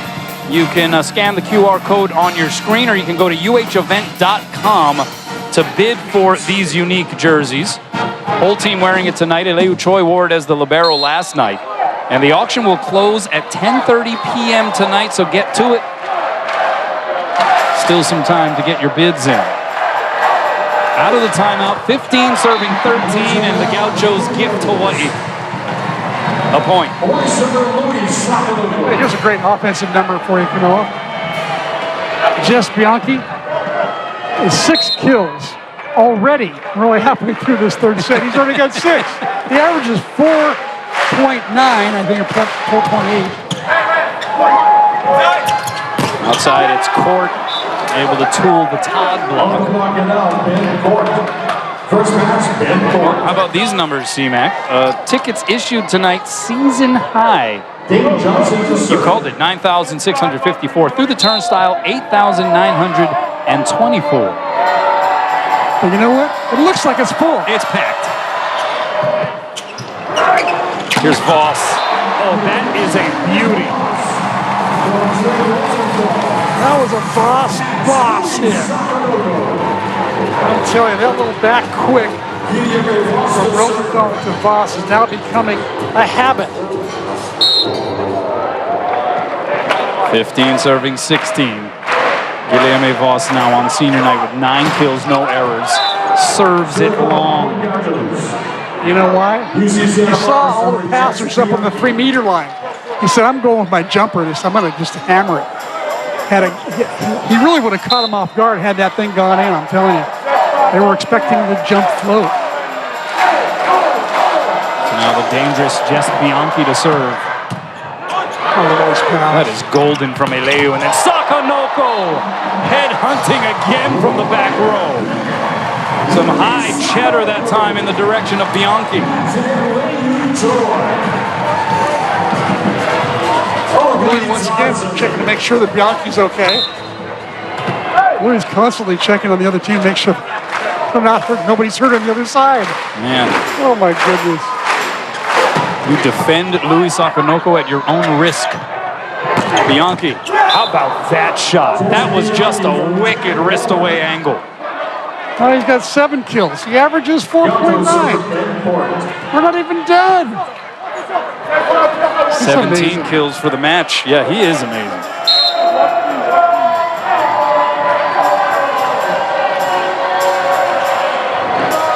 Gauchos trying to get their first set victory of this series, but the serve by Court goes long. One of the rare errors that he has made here tonight. And now Chaz Galloway to serve. 17 serving 18.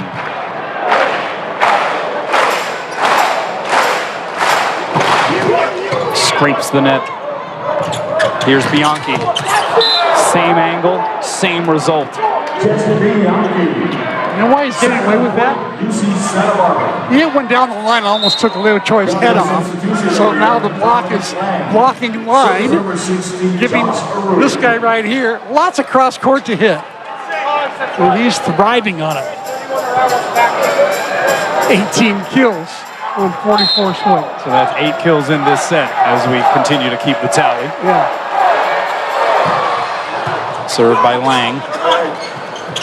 Here's Todd from behind the line. That one scraped the block, dug up by Court. Here's Bianchi again, wrist away again, dug up quite to the net. And then Neusterer. Gonna commit the net violation though on the follow through.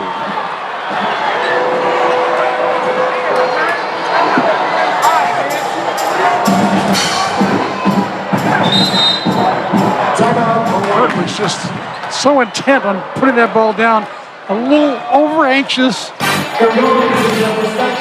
And so Santa Barbara gets to the 20-point mark. Timeout, Rainbow Warriors. Welcome back. Let's check out tonight's Hyundai head-to-head stat line and the point totals after the media timeouts. So after the 15-point media timeout, Hawaii has outscored UC Santa Barbara by 10 here tonight. And we have a whistle that blew the play dead. I think maybe we had a premature serve. Exactly. The serve before the whistle.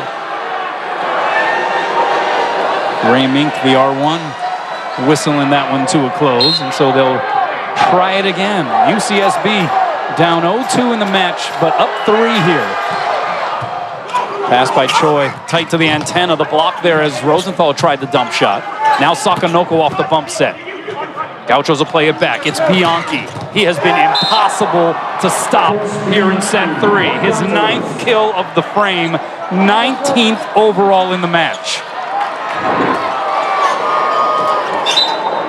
Look at this. He looks like he's going to go down the line, and all of a sudden he does the little nozzle move and hits it wrist away cross court.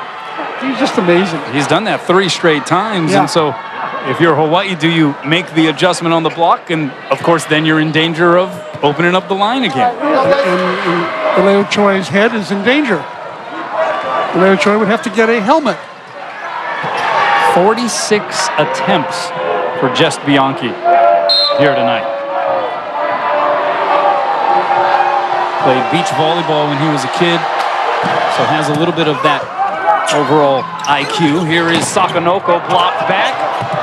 Todd able to chase down the second touch, and a free opportunity here on the Gaucho side. They go to Bianchi. Diving save Choi. Neusterer sets up Louis. 3 blockers up, rolls it over. Diving save by Bianchi. Here's Kane.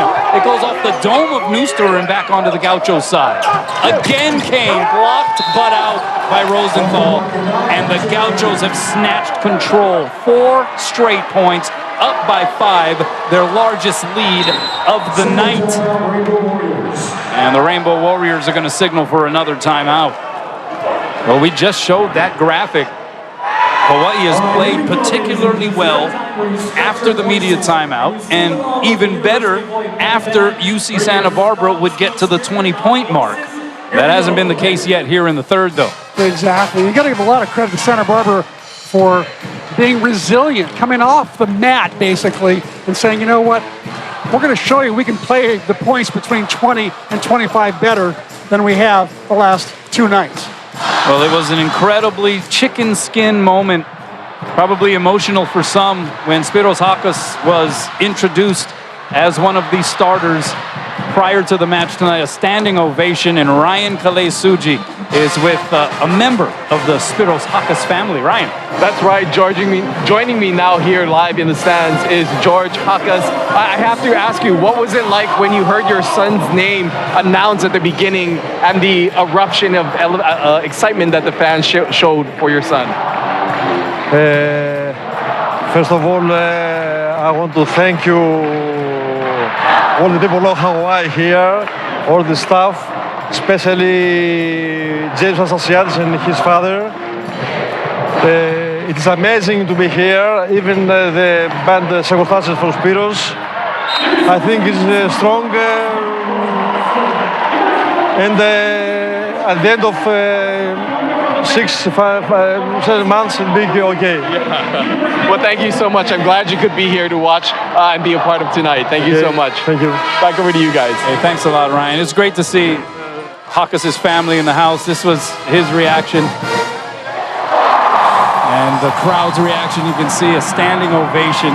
That was something that was special and inspirational. And James Anastasiadis, we got to give him a shout out because he was instrumental in seeing to it that Spiros' family could make it out to the islands for senior night. Yeah, not only airfare and everything, but also hotel. They had an NIL deal, you could say. Oh, Sakonoko just obliterated that ball. You see the kill percentages here in the third prior to that swing, 344 to 121. That betters Hawaii's percentage a little bit, but that looked like it got Walmer on the dome here. Oh, yeah. Oh, my goodness. He took a shot.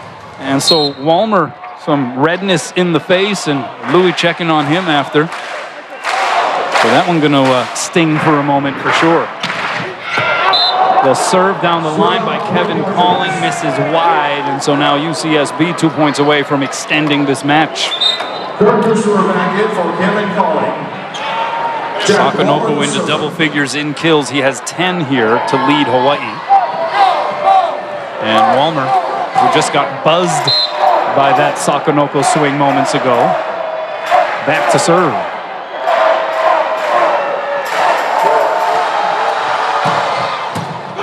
Good pass there, Chaz. Here's Voss.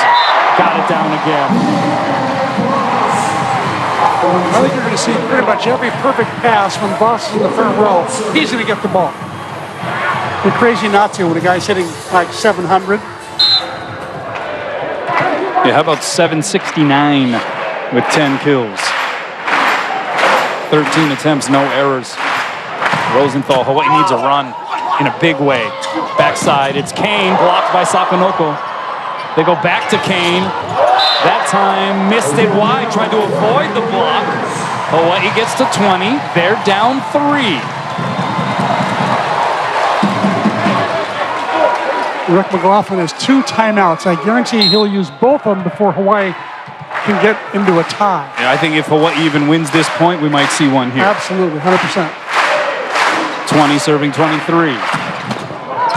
Tickled the tape. Middle set, Kane is, Dane Johnson is blocked. And Hawaii does get the point. And there is the timeout by Rick McLaughlin. Rainbow Warriors within 2. Man, these points down the stretch of a set are so difficult. The last 5 sets, 3 last night, 2 tonight, Santa Barbara's had a chance to win in the 20s, and it's just come up short. It's got to be so frustrating for Coach McLaughlin because they're doing so many things well. They played well enough to win, basically, the last 5 sets. They could have won any of them. How would you, still with a lot of volleyball potentially left to be played tonight, assess the performance of Hawaii overall here this evening? You know, it's been not as good as last night, especially from the offensive standpoint. When they played that .000 kill percentage in the first set, pretty much, it was frustrating to watch. But they were just so amped, so overhyped that nothing was going right. And Santa Barbara was really playing some great defense and blocking well. It's been like a herky-jerky kind of an affair.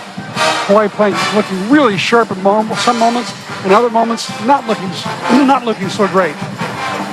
So it's been a frustrating night for Charlie Wade. I know he had that little conversation with the team about after that second set, saying, you know what, you better give these fans their money's worth because a lot of people showed up to watch you tonight. I think one thing we can certainly state conclusively is very different poker faces from either head coach. Yeah. Rick McLaughlin, his expression never changes. Yeah. It doesn't matter what the circumstance is. It's always just kind of like that, just studious and stoic. Charlie Wade, man, he wears his emotion on his face. Trying to see if his team can turn it around again late in a set. They did it in set 2. Down 2 here in the 3rd. Kane is blocked in a row. Louis all by his lonesome. Louis. Blocked solo. Wow. And so McLaughlin making a change here. He brings Sam Collins in to replace Patrick Kane. 22 serving 23. Watch for the next set to go you know where. Hawaii has scored the last 4. Wherever Bianchi is, I guarantee he's going to get it. He's on the left right now. I'll bet you the house. Late lunch? Yeah. Play like the next set is going to Bianchi. Rosenthal's got to get this serve in. He does. Diving cast there by Glenn. It's a beauty. Back row set is down by court. Do I lose a plate lunch? So, yeah, I'm thinking rainbows, maybe? Yeah, there you go. Okay. You got it. Oh, man. Great little wise set from Walmart.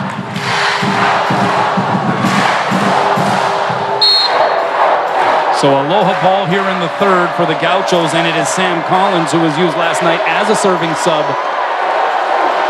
getting ready to serve. Crowd trying to get in his ear. And it's an out serve.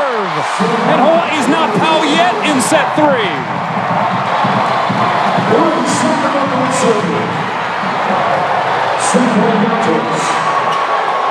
And the guy who hasn't quite been locked in from the service line for Hawaii in this series, Louis Sakonoko. Back to serve. Sends it out. And that's how set 3 comes to a close. UCSB stays afloat. They deny the sweep, and they extend the match to at least a 4th frame.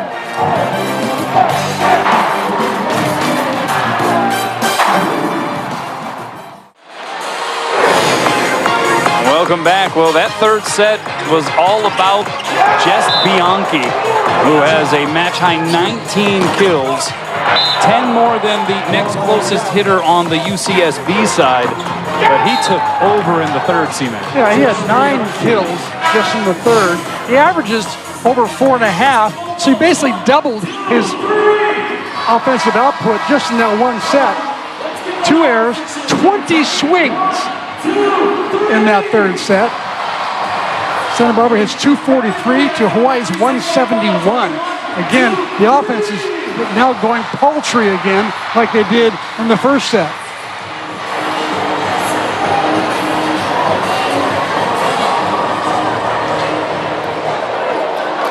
So the Rainbow Warriors denied the sweep here on senior night.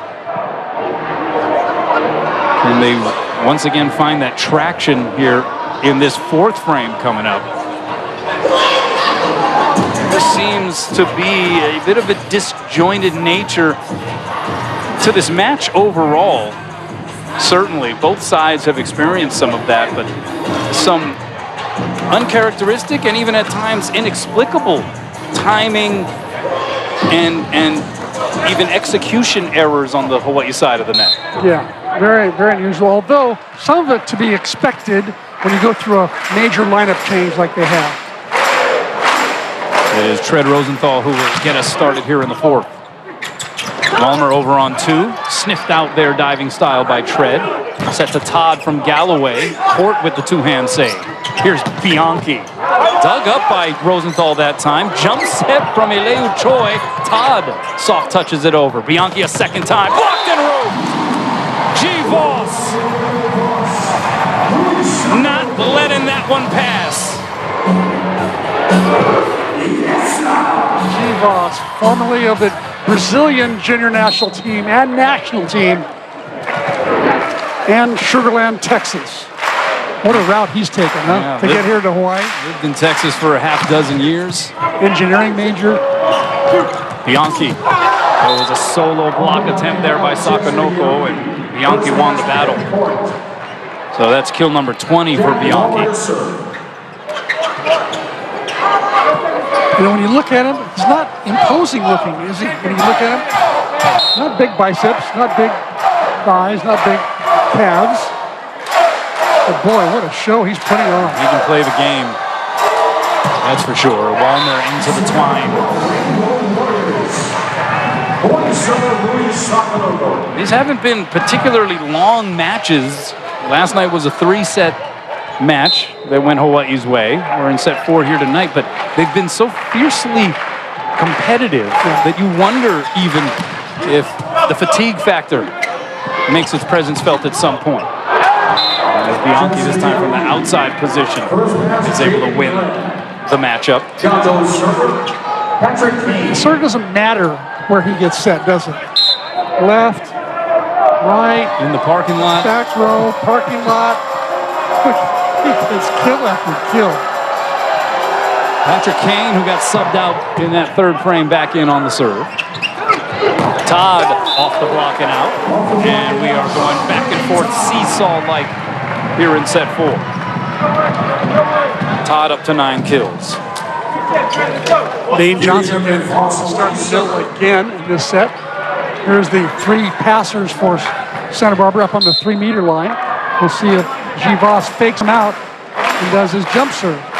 Nope, jump float. Here's Bianchi. Off the block, he's roofed! Chaz Calloway just went a few notches higher than Jess Bianchi on that occasion.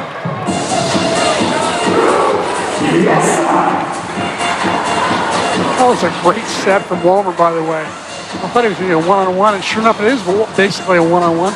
Nurse were late getting out there, but how about the way Chad turned his left hand into the court, technically and made sure that ball was going to stay in. 5 blocks to go along with 7 kills and 7 digs for Chaz Galloway on senior night.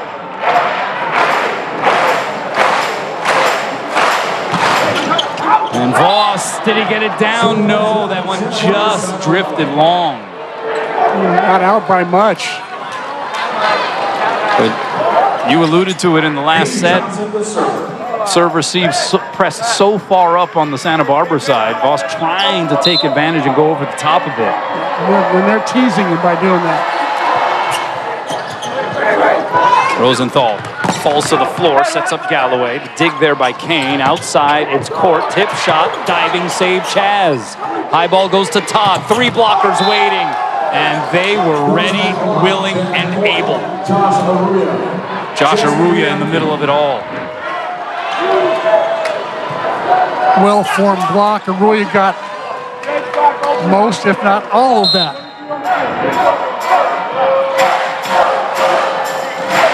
We're serving 4. Here's Dane Johnson on the serve.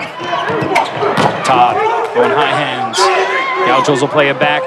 Outside, it's Court. Dug up by Choi. Nicely done. That's Leu Choi's 8th dig. And then Kurt Neusterer does the deed on offense.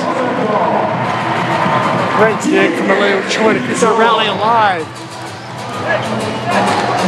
Puts it up there right where Rosenthal can run the middle. Something that Hawaii, I think, needs to do even more of as this match goes on. Leu Choi with 8 digs tonight. Hawaii out-digging UC Santa Barbara for what it's worth, 39-32. 9 digs apiece for Alaka'i Todd and Tread Rosenthal. Chaz Galloway now with 8 digs. Good serve there by Todd. Middle set, Aruya blocked by Neusterer. Back to Aruya, blocked again. Rosenthal may have gotten the gist of that one. Boy, Bowman was set to repeat to the hitter who just got blocked. And I'm telling you, that time, Rosenthal was not about to be denied. That's the 12th total block for Hawaii in the match. As Todd goes into the twine. Hawaii averaging 2.5 blocks per set. 5 blocks on the other side for Santa Barbara. That's a team that ranks 6th or last in the Big West in that category. But they are competing. 5 serving 6. Bianchi. Pass by Choi. That drags Rosenthal off the net, but Todd able to make it work anyway. And Alaka'i Todd into double figures in kills. After slow start, he's starting to get going. Jokingly calling himself Tutu Todd as we were making all of the puns and nicknames off of his last name. He says, let's call me Tutu Todd. Sort of the kupuna of the group, if you will, been around for 6 years. And Chaz Galloway delivering an ace from the service line. Would you believe just the 2nd ace of the night for Hawaii? It's, give a lot of credit to Santa Barbara. Hawaii's been serving the ball well. Santa Barbara's just been really passing well to avoid the aces. Only 1 ace last night, all night long. Largest lead of the set here for Hawaii. It's 3 outside. It's Court through the block. It slowed it down. Todd, the save. He gets the set, and he blazes it. A 5-1 run here for Hawaii. Alaka'i Todd now with 11 kills to lead the Rainbow Warriors side. They lead by 4. And Owen Loncar back into the mix here for Santa Barbara.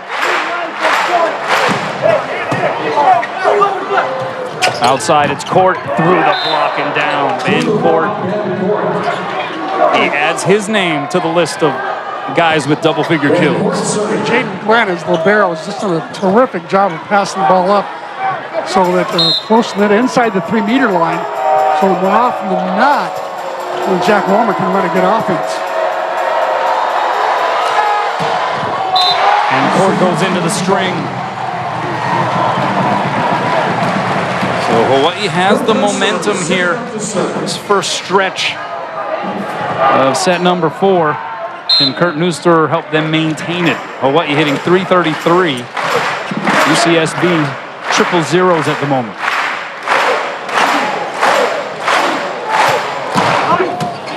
Pass by Court. Backside, it's Bianchi. Oh, he had to leap and traverse a long distance there on that set. And he made it look simple and effortless. And this is a long run he had to make. It was like a broad jump he had to do, as opposed to a vertical jump.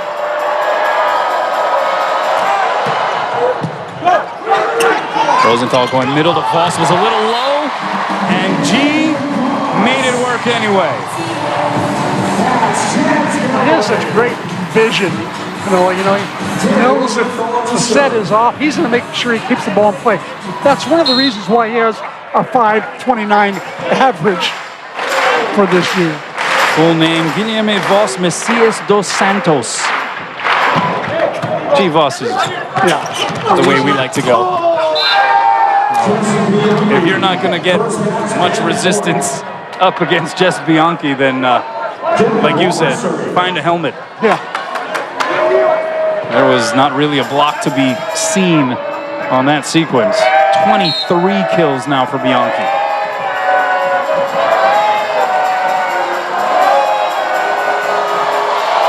Jack Walmer to serve. Good pass there by Choi. Voss in the middle. Again, the set a little low, though. Backside Bianchi. 2 blockers up. Choi falling down after making the save. Sakonoko has to time the set. Was able to win a joust at the moment. Kane, high hands and out. Nice swing by Patrick Kane to keep that ball alive. And I'm telling you, that was a very difficult set. Walmer set it out there really fast. And Kane had to hustle to get to it. He did a great swing. Leo Choi wound up at the feet of several people in the front row there courtside. Appears to be okay, thankfully. 9 serving 11.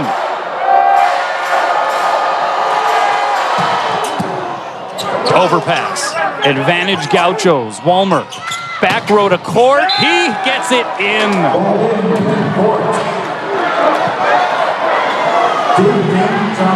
Say, Walmer is such a good server. Remember, he was a serving specialist when he was playing for Hawaii back in 22 and 23.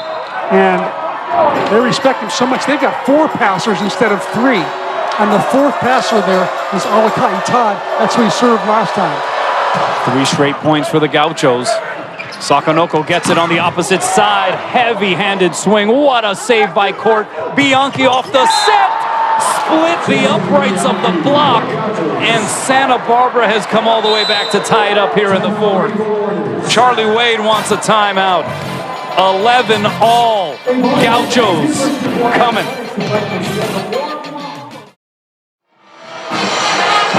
Welcome back. It's senior night. Hawaii will be on the road for 2 straight weeks, but they will return home as this is once again the stage for the Big West Men's Volleyball Championship Tournament. All matches will be available right here on Spectrum Sports. Yes, all of the matches of the tourney. Maybe one of the best postseason tournaments ever. Teams 1, 3, and 5 in the country, and all teams are in the top 20. Out of the timeout, Walmer sends it out, and Hawaii catching a break. Santa Barbara had scored 4 straight points. A little bit of housekeeping on the stats. Alakai Todd, 11 kills, 10 digs, his first career double-double, and a career high in digs. As you see the combo of Bianchi and Court compared to the rest of the team, yes, they have been heavily leaned upon. Meanwhile, Guilherme Voss, he has 11 kills. That ties his season high. And actually one away from his career high of 12. But that's neither here nor there. Those are 2 guys who are going to be honored at the end of the match, and they would like to do so under winning circumstances, if at all possible. Tied at 12 in the 4th. Galloway rising high. What a dig there by Glenn. Court timing the set. Sakonoko chases it down off the block. Backside, it is Todd. Sliding save there, Glenn. Gauchos on the attack. Here's Bianchi again. Didn't even see the result. as he got twisted up upon his landing following the swing. What a shot. Twisting, turning. But how about Jaden Glenn coming up with those two digs that gave Santa Barbara the final point? Jaden Glenn was doing it all. His dad's in the audience. His dad Danny and Mom Mary, they're both here. First lead of this fourth frame here for the Gauchos. And Hawaii scrambling. They send a freebie across. Bianchi diving save Sakanoko. Second touch there, either Voss or Galloway, but Gauchos still the advantage. Here's Bianchi over the block and in. This guy is a freak of nature. Oh my gosh.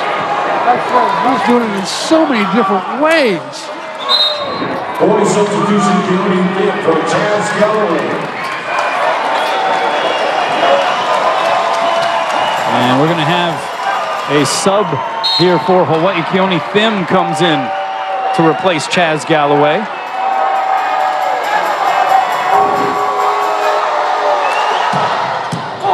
Gauchos binging a bit. 6-1 overpass. Court says thank you very much. And all of a sudden, all of the momentum sits on the UCSB side of the net. They get to 15 first in the fourth. Well, Jess Bianchi has been the story here in sets 3 and 4. Had 9 kills in the third. He's up to 7 kills in this fourth frame alone, and UCSB has the advantage, and right now they are riding the wave of momentum, C-Mac, undeniably. Yeah, they're really playing well, hitting 348 to Hawaii's 267. Their offense has come alive. Outscoring Hawaii 7-1, and Kane forcing the overpass. Middle set, it's Johnson blocked. Gauchos going tumbling. Bianchi off the block and out. I mean, this guy's a mutant. 27 kills. We're only halfway through this set. How about 60 swings for Jess Bianchi? I think his arm is still attached, isn't it? Doesn't look like it's slowing down anytime soon. 16 serving 12 here in set 4. Kane delivers an ace. Those are some sonic booms from the service line here by Patrick Kane. And this crowd is sitting stunned. Largest number of tickets issued this season. Close to 9,000 through the turnstile in CMAC. Credit the Gauchos, they have removed a lot of the energy that was in this building earlier in the match. Exactly.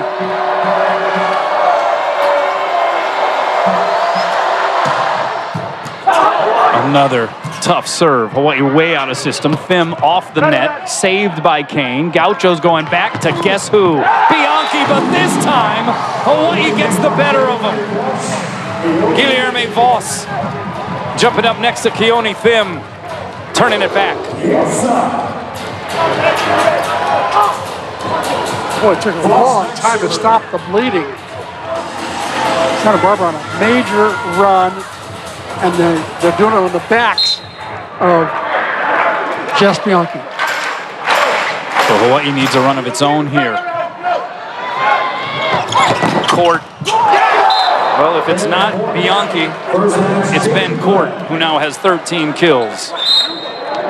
You look at the kill statistics. We showed you the graphic for UCSB. Bianchi and Court now with 40 of their 48 kills. Amazing. Amazing. I don't think I've ever seen a team have that much dominance by 2 players. Oh, that's set to the middle. Nooser a little low. They're going to say it went off the hands. Here's Todd going high hands and down. That was definitely one that could have been saved.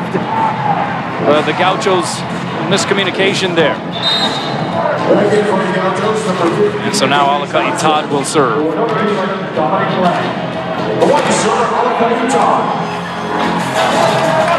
Hawaii having to put forth a lot of effort just to try to hang here in this fourth set at the moment. Court, roll shot. Right there is Thim. Rosenthal over on 2. And let's see if that revs them up a bit.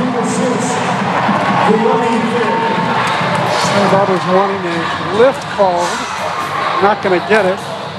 There's Rick McLaughlin saying he changed direction on that shot. You can't hold the ball. You have to hit the ball in the same direction as you're attacking, and they're claiming that Roosevelt was facing one way and then turned and held it down and sent it in a different direction.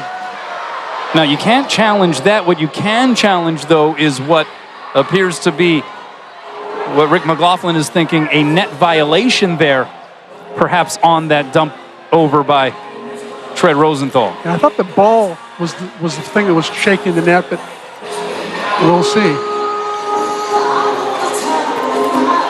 Should be an easy call to make, because if it's a net violation, it'll show up on the net cam fairly easily, either on the referee's system or our system. So the net already shaking because of the serve.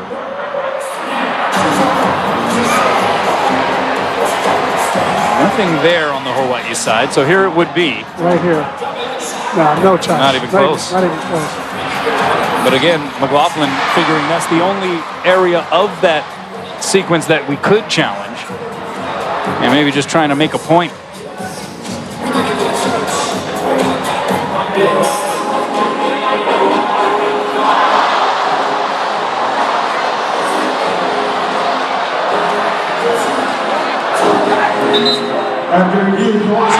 Ball stands. Rosenthal gets another kill. Hawaii within 3. It has felt laborious, though, here over this last stretch of the set. There hasn't been much rhythm on the Hawaii side. That's a great way to put it, Kanoa. Laborious and lack of rhythm. Absolutely.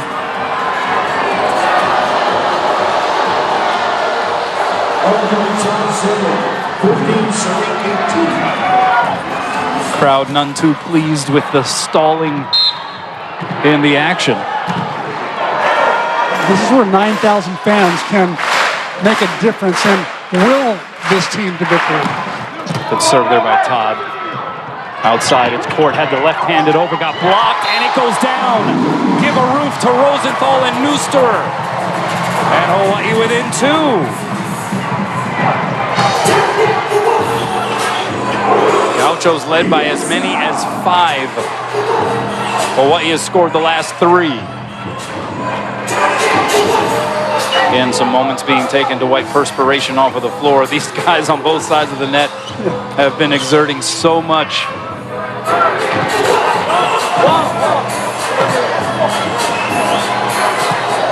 Floor wipers earning their keep here this evening.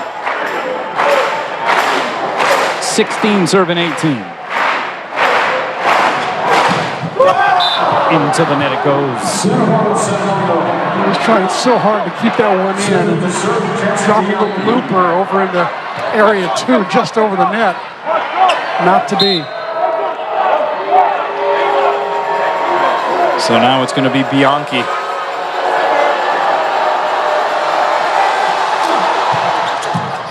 Pass by Todd is a good one. Outside, here's Thim, touch shot, sniffed out by Bianchi. Kane side sets it to Court, and he goes deep corner and in. And the Gauchos assume a firm grip on this 4th frame yet again.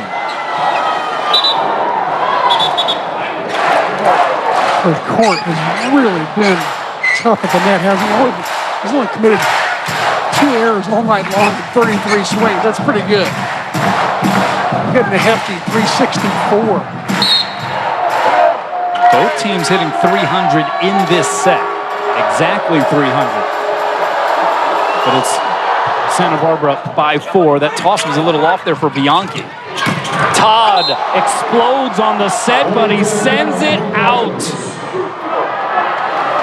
And it's the Gauchos by a handful. Charlie Wade signaling for a timeout. Hawaii in trouble.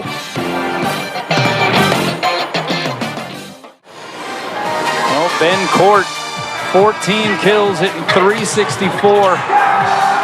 His head coach calling him the fiercest competitor on the squad. He has exhibited exactly that, C-Mac, throughout this match. Yeah, former CIF Player of the Year, California. Just an amazing, amazing player and competitor, as you say. 21 serving 16 out of the timeout, and Bianchi sends it long, but Hawaii has an uphill battle. They have quite the steep climb to try to get back into this fourth frame. But here's a guy that can turn the tide.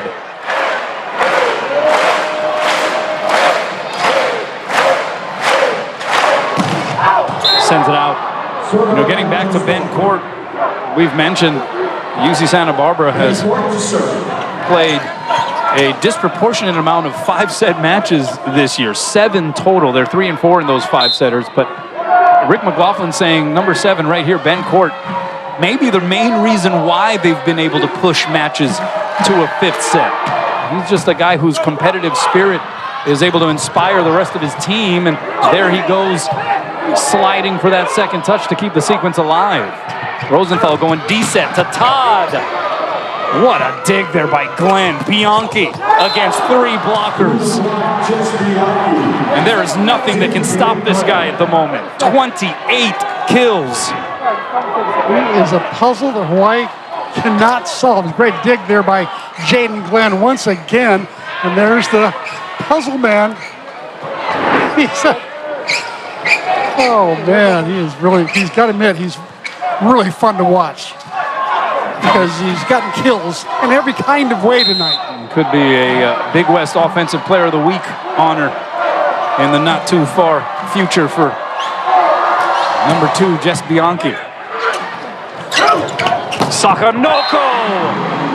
Welcome to the bounce house. Put up a pretty good pass, and then they got the return set from Rosenthal. He goes up and wrist away and down. Ooh. They were taking his line away, thinking he would go line on a close pass, but or a close set. There's Kurt Nusser to serve. It's 18 serving 23. Santa Barbara trying to push it to a decisive 5th set. Quick outside set goes to Kane, and he dinks it with the left hand off the block and down. Aloha ball for UCSB here in the 4th. Kane has struggled from attacking tonight. 7 kills, 10 errors, hitting negative 107. But that was one crucial little push dink.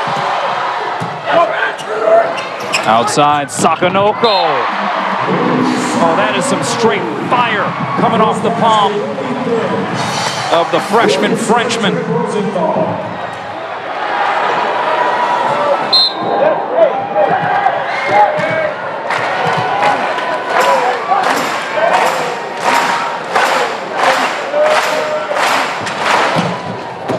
And that's an ace by Rosenthal.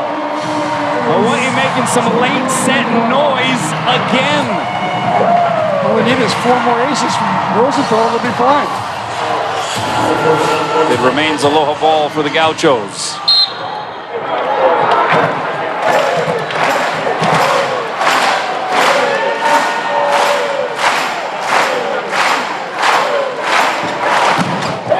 And it's another ace.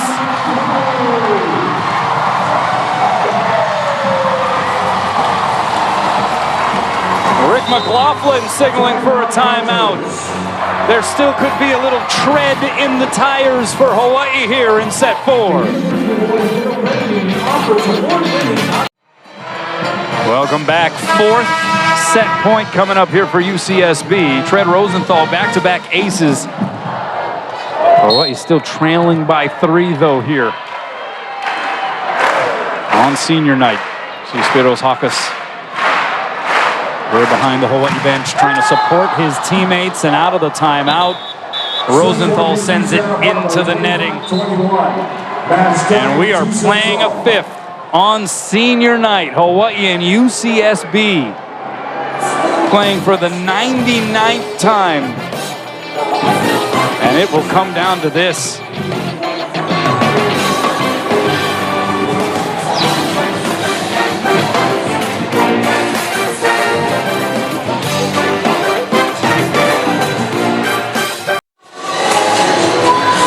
Welcome back.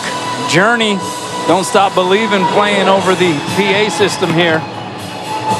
UCSB never stopped believing, even though they were down 0-2 here in this match, and they have turned the tide and have forced a 5th set.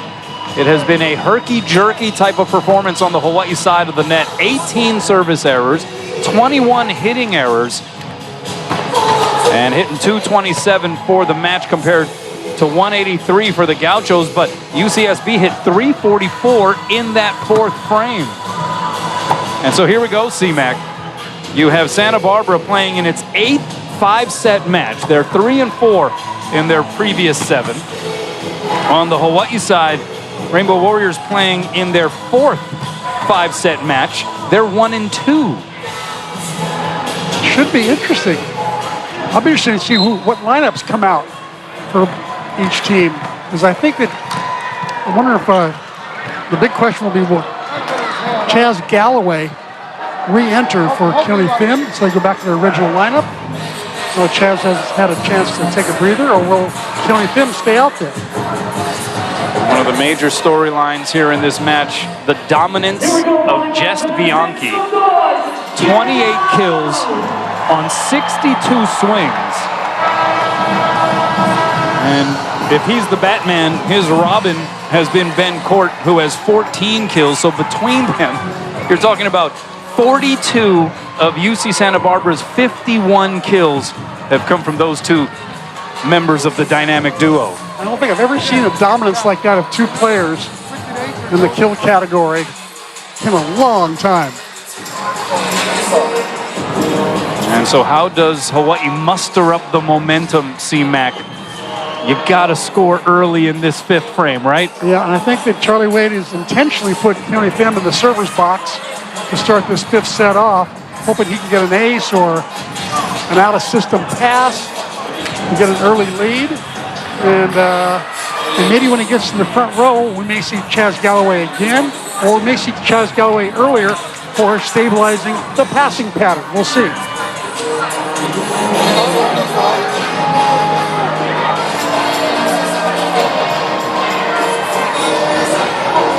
Gauchos, as mentioned, the more experienced team when it comes to 5-set matches. And here we go on senior night, packed house. It comes down to this, 1st to 15. Out of system pass. Bianchi through the block and down, had 3 guys waiting, 6 hands across. But this dude is unfazed. Not a well-executed block in that they didn't have their arms completely pressed over the net. Left just enough room for the ball to fit just over the cable and down. So Santa Barbara strikes first. Walmer. Pass by Choi is a good one. Outside, Sakanoko blasts it off the hands and out. Louis is taking some rips here in this last stretch of the match. Great pass that time from Elu Choi. As Walmer is one tough server.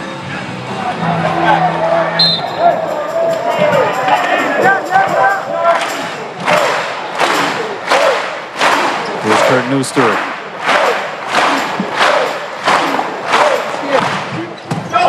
Pass by Glenn. How good has Glenn been since entering into the match?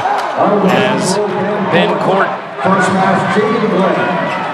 able to go through the block and down. So it's been either Bianchi or Court. Primarily, Patrick Kane has been sprinkled in a little bit, but he's hitting in the negative numbers.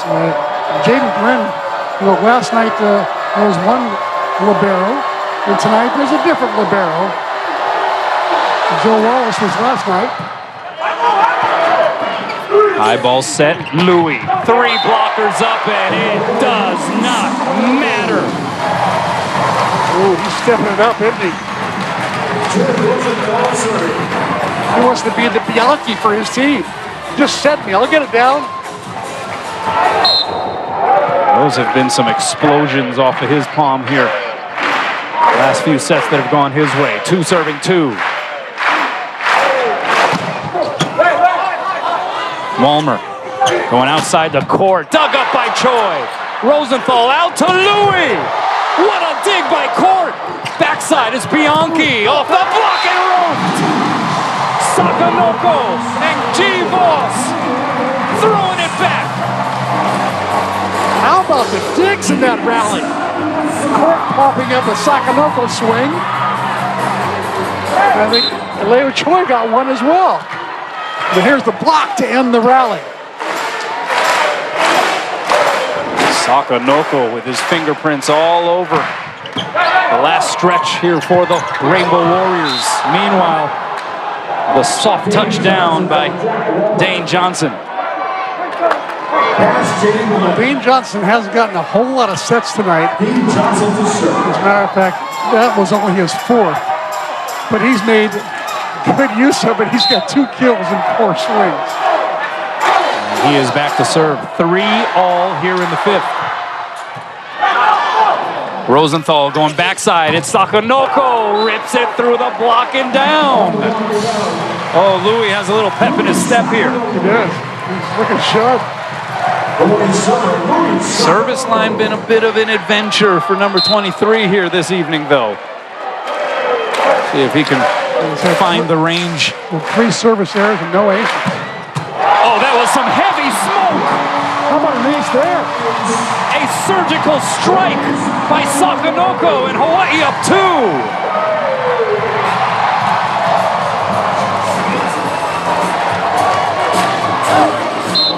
Well, he just went after that.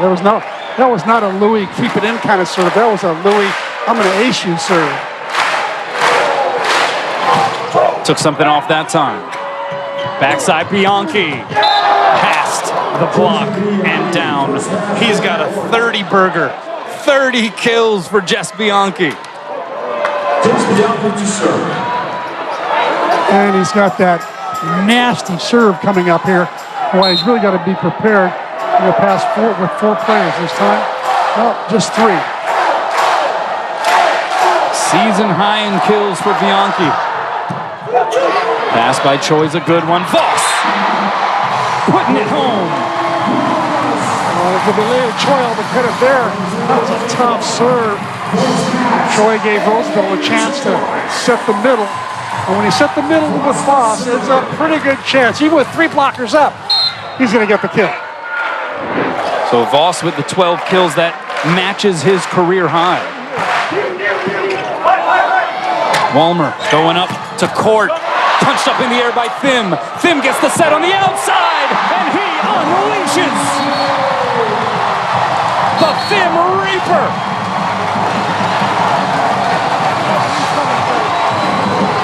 Making his presence felt.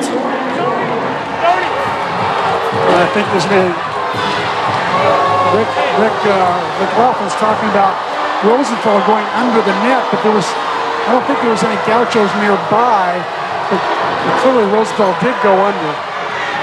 And that's about as much emotion as you will ever see from Rick McLaughlin in protesting what he thought should have been a violation that wasn't called. He's a competitor, let me tell you. He was when he was a player. He was a competitor as a coach.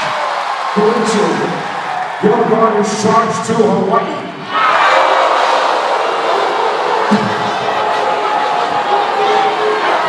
A yellow card has been charged to Hawaii, interestingly enough. 7 serving 4 here in the 5th. Outside it's Court. Blocked! Henroofed! Alakaitad saying, ole! And Hawaii gets to 8 in the 5th. They will swap sides.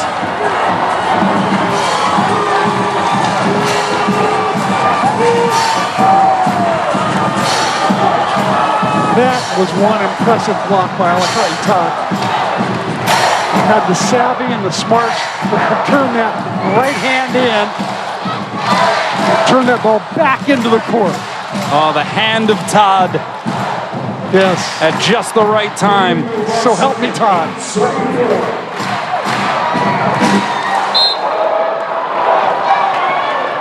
Hawaii matching a team season high with 17 blocks. Outside, it's Court, blasted through the block and past the diving Guilherme Voss.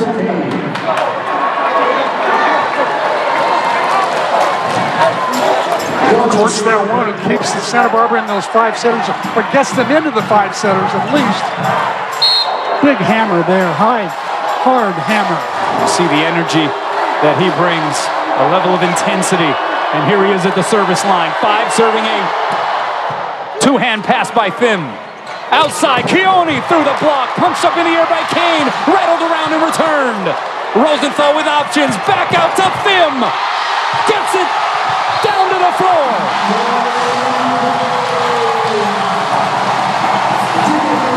9,000 people here going crazy over plays like that. And they'll take a few moments to wipe the perspiration off of the floor and give this massive crowd a chance to collect their breath here.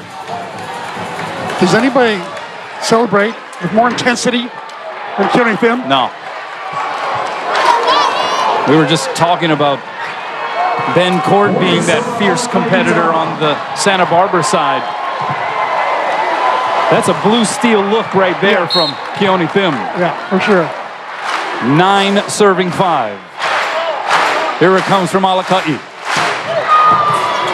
What a diving play on the pass by Glenn. Bianchi off the block and into the seats.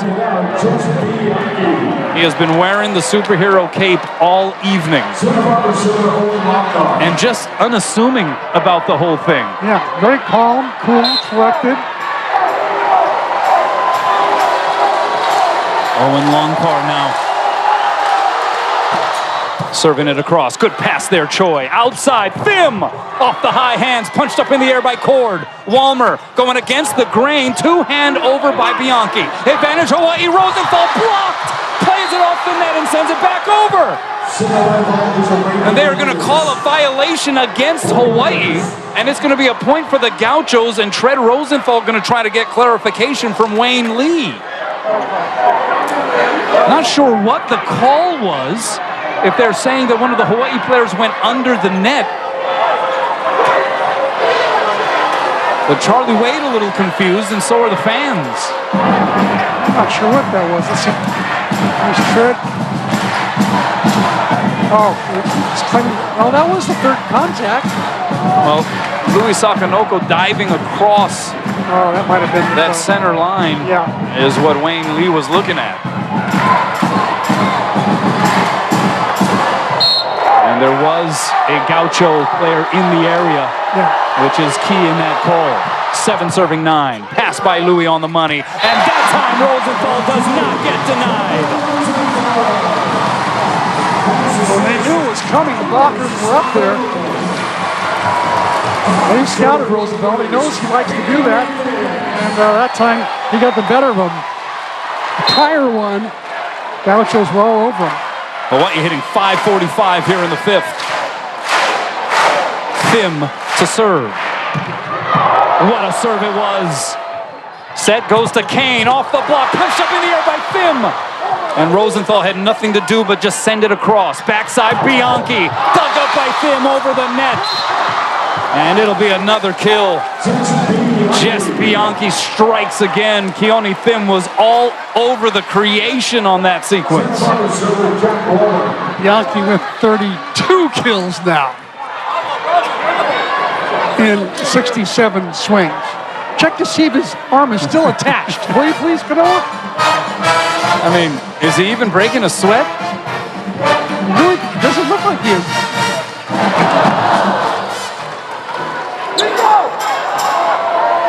32 kills. Now he's in the front row, so he won't be hitting that ball out of the back row, but he will be hitting from the right side here. A season and career high for Bianchi. And Walmer, the crowd trying to disrupt him with the serve. Sakanoko at the last moment made an attempt on it, centered by Rosenthal and 2-handed over. Middle set punched down by Johnson.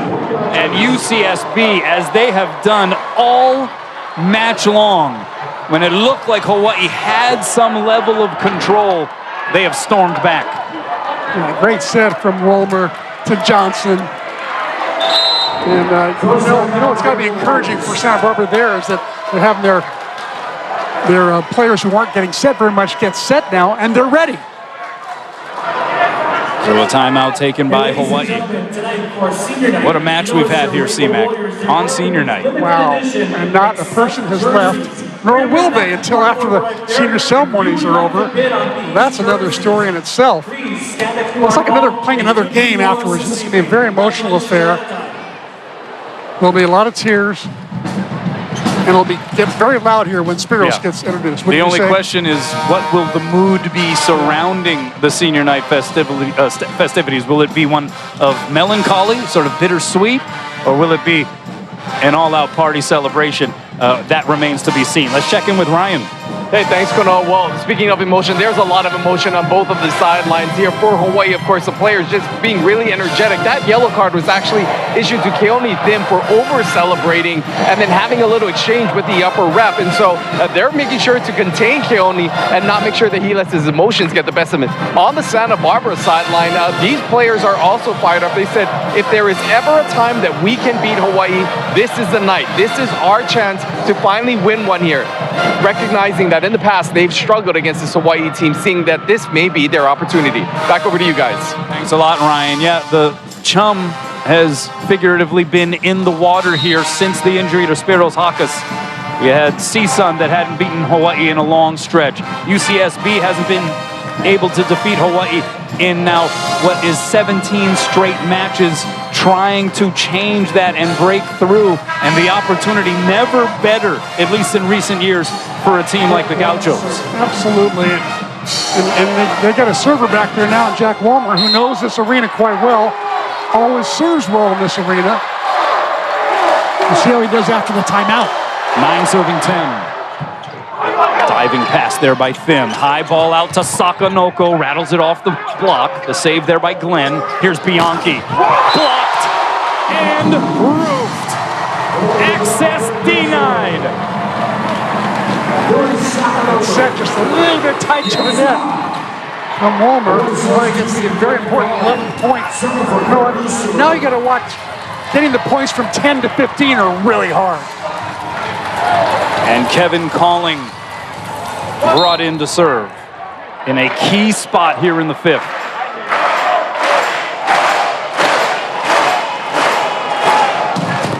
Into the net.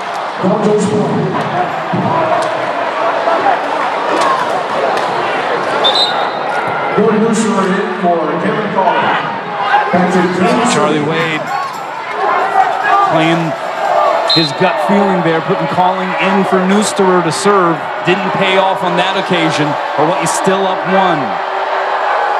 And it is Patrick Kane who has been tough from the service line. That time sends it out. Alakai Todd was just running away trying to avoid getting hit by it. Remember, he's been hit already this year once. I said earlier, that only happens about once a year, maybe once every 2 years. So I think Alakai's already hit his quota and just barely avoided being hit again. 12 serving 10. Backside Bianchi. Punched up in the air by Thim. And Givos will send it over. Free chance here for the Gauchos. Back row, it is Kane. Diving save Sakanoko. Court couldn't put it down. Todd, 2 hands it past the block. They're going to give the point to Santa Barbara for a lift. Oh, the crowd is raining down boos. A lift call against Alakai Todd. Charlie Wade is livid. Oh, that is huge. What say you, C-Mac? I didn't think that was just a shot, a tool off the block with 2 hands. I mean, I think that was a lift. We have seen far more egregious 2-hand dump shot attempts throughout the season, right? Absolutely. Yeah, that was really strange. Louis Sakanoko, meanwhile, doubling as a floor wiper, taking on a large mass of perspiration. So what momentarily looked like a 3-point advantage for Hawaii late in the fifth has turned instead, because of the lift call, into a 1-point advantage. Dominic Lang to serve. Into the net!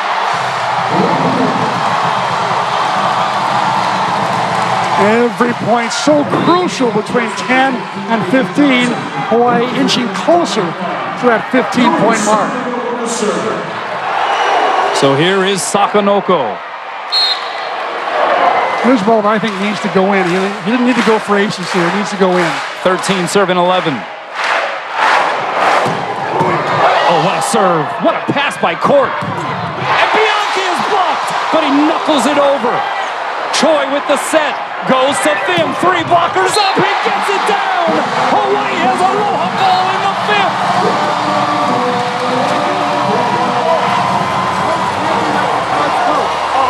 And it looks like the R1 Ray Mink is pulling out the red card from his back pocket. Ryan Kalesuji reported a yellow card was given to Hawaii and Keone Thim. Here is the red card.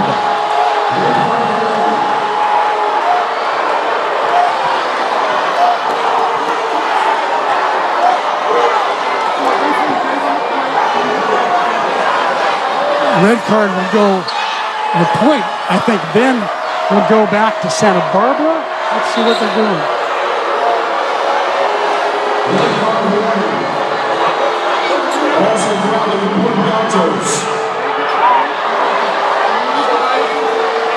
Wow. I mean, wow.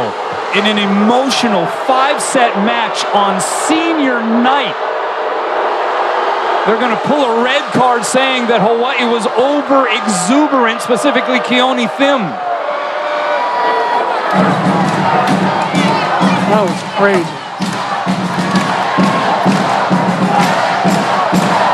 I mean, I understand if there is some junk talking through the net or talking back to the officials or things of that kind of nature. But emotion on an emotional night, you got to have some leeway and latitude there.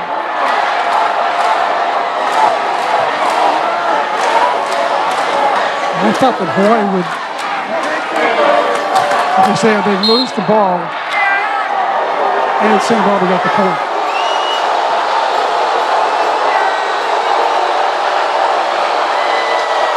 Bianchi tickles the tape.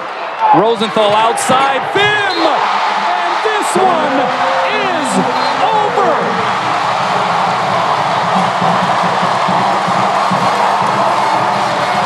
Forget the red card. Keone Thim is seeing red. And that was a termination on senior night as the Rainbow Warriors, showing some grit and guts, withstand an all-out blitzing effort from UC Santa Barbara to be victorious.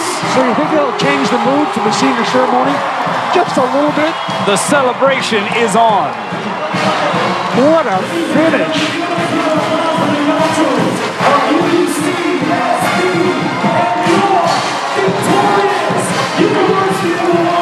What a match.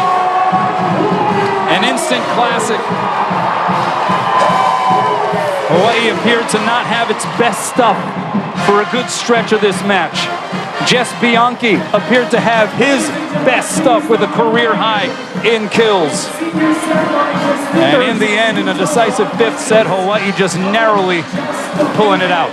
32 kills on 70 swings. He put on a show. But for Hawaii to bounce back in the fifth, that was impressive.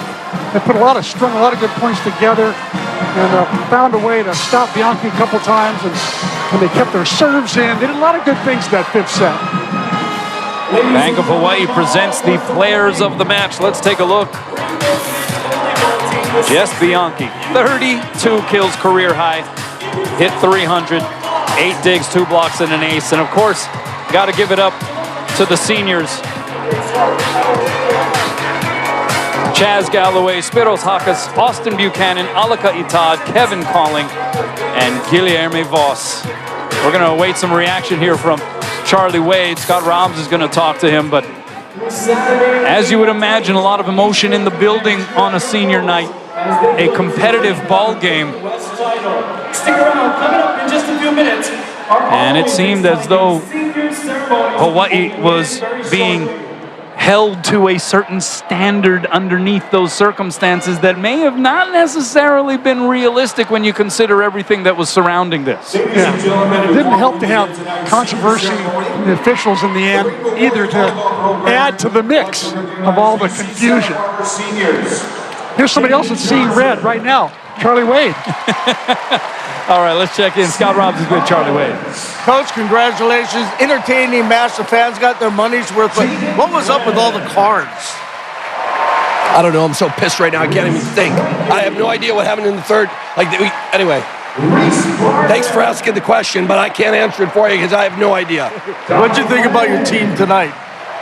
Well, we didn't play very well. You know, we played really good for spots, and we played, just kind of chaotic in other spots, but a lot of fire at the end, and at the end we just kind of gutted it out and did enough to win. Go enjoy the senior ceremony. Congratulations. Back over to you, Kanoa. All right, thanks a lot, Scott. Well, Charlie Wade not mixing words based on his reaction to some of what was happening there at different spots in the match and certainly at the end. But in the end, as the dust settles on senior night, Hawaii able to celebrate a victory. Don't forget about the post-game show. The Corner Crew will help guide us through the senior festivities. This is a decorated and esteemed senior class, and so a lot of love and aloha is about to be bestowed on them. A lot of love and aloha from my man C-Mac, Chris McLaughlin. Again, stay tuned for the senior festivities. We'll see you come Big West Conference tournament time. For C-Mac, I'm Kanoa Leahy and the rest of the Spectrum Sports crew. For now, we bid you aloha from Mānoa. Highlights Hawaii UCSB night number 2. We start off with the Gauchos' Jess Bianchi, who was incredible. He had a career-high 32 kills on the night on 70 swing attempts, and he hit an even 300. Hawaii brought their lunch pail to the ball game as well, particularly the Mānoa Roofing Company Hawaii with 18 and a half blocks. 10 of those by middle Kurt Mooster, and also fellow middle Guilherme Voss. He added 6 as Hawaii continued to put up a big block at the net against the Gauchos. And how about Ileo Choi leading the way for Hawaii defensively? Choi had 10 digs on the night. He also had 30 receptions with only 1 error, kind of steadying things as Hawaii was a little erratic early on the night. How about G. Voss, the senior playing his final regular season home match? Well, G. Voss was just G. Voss. How about a dozen kills? He actually hit better tonight than last night. He hit 727 last night. He hit 750 tonight to go along with those 6 blocks, and Hawaii survives in 5 over UCSB. From Spectrum Sports, it's the Hawaii Honda Dealers post-game show. Well, the match is power. The celebration is now ready to begin. Let's throw it over to public address announcer Ben Kia'aina. Tell you when. Ready? Here we go. Lots of noise. Lots of noise.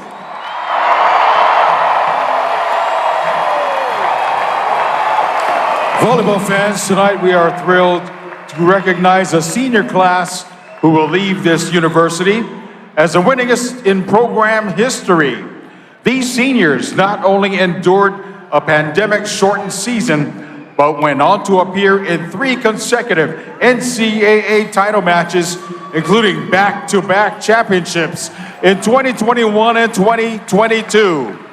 These 6 seniors will leave an indelible mark on this program.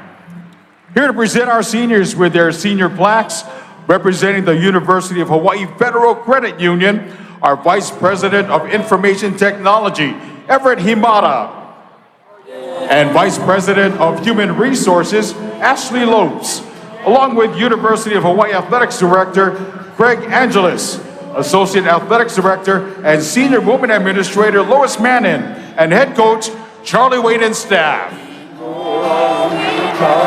And President David Lasner. Our first senior battled through obstacles in his 4-year career. redshirted during the 2021 season and appeared in 9 matches with 2 starts at center over the next 3 seasons. He was named to the Big West Commissioner's Honor Roll last year. This senior will always remember the aloha spirit of the people and the fans of Hawaii. He will graduate this May with a degree in Business Administration. Volleyball fans, please show your aloha for the 6'8" center from Moscow, Idaho, number 12, Austin Buchanan. And Austin Buchanan, a player who has really contributed to this team in various ways, provided a great backup setter, falling under the tutelage of Jakob Tella, and has had a great time here and will have the opportunity to continue playing. But coming in some great lineage. His mother, Debbie, of course, coached at Idaho. His dad, Buck, is also here. But great to see him being able to be recognized tonight. A true example of what it's like to help that A side at practice get to the point that they have. He's been with this program through an incredibly historic time, being in 3 national championships and just leading this program to what it is today. His personality, I think, is going to be missed big. And grandmother Carol Martin. Ladies and gentlemen, Austin Buchanan.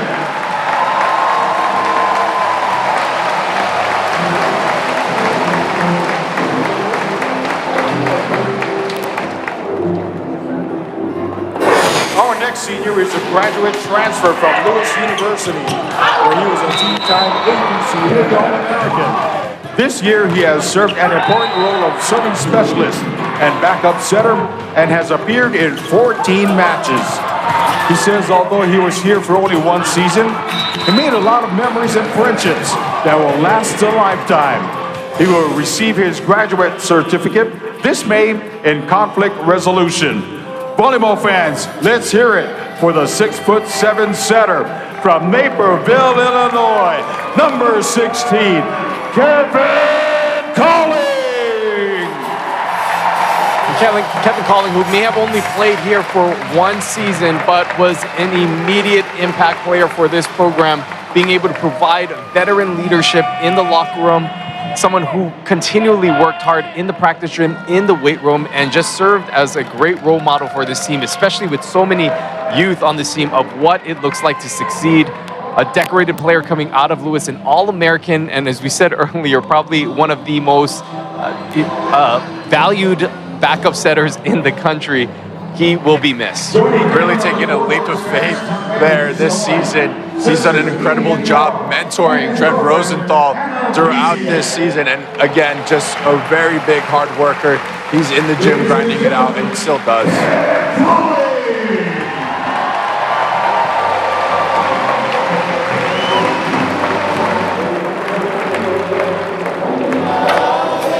Our third senior is a local boy who has stuck with the program for 6 seasons. A graduate of Idaho School, this senior finally got his opportunity in the starting lineup this season and has made the most of it. He leads the team in kills, ranks 3rd in service aces, 4th in blocks, and is among the top 10 nationally in hitting percentage. In addition, he has a team best 14 double-digit kill matches this season. He will always remember the atmosphere of playing in a packed Stan Sheriff Center. This senior holds a bachelor's degree in business administration marketing and will receive his master's degree this May in travel industry management. Volleyball fans, please show your aloha for the 6'9" opposite from Kailua, Oahu, the pride of the 808, number 14, Alakai Todd! Alakai Todd came out of high school at Punahou High School, one of the most sought-after recruits in the country. And over his course of 6 years here at the University of Hawaii, just continued to bide his time, waiting for his opportunity, which finally came in this, his senior season, and has certainly made the most of his final season as a Warrior, proving to be a dominant opposite, having learned under the very great opposites that have come before him, and really doing a phenomenal job of representing his family and representing this community. the true example of what it's like to grind it out. Being here 6 years, definitely not an easy path when you have the opposites that were in front of him, but he stuck it out, really learned from Davey and Brado, did an incredible job to earn this spot this season, and he's doing phenomenal. Sisters Chloe and Emily Todd, girlfriend Emily Langford, and the rest of the Todd Ohana.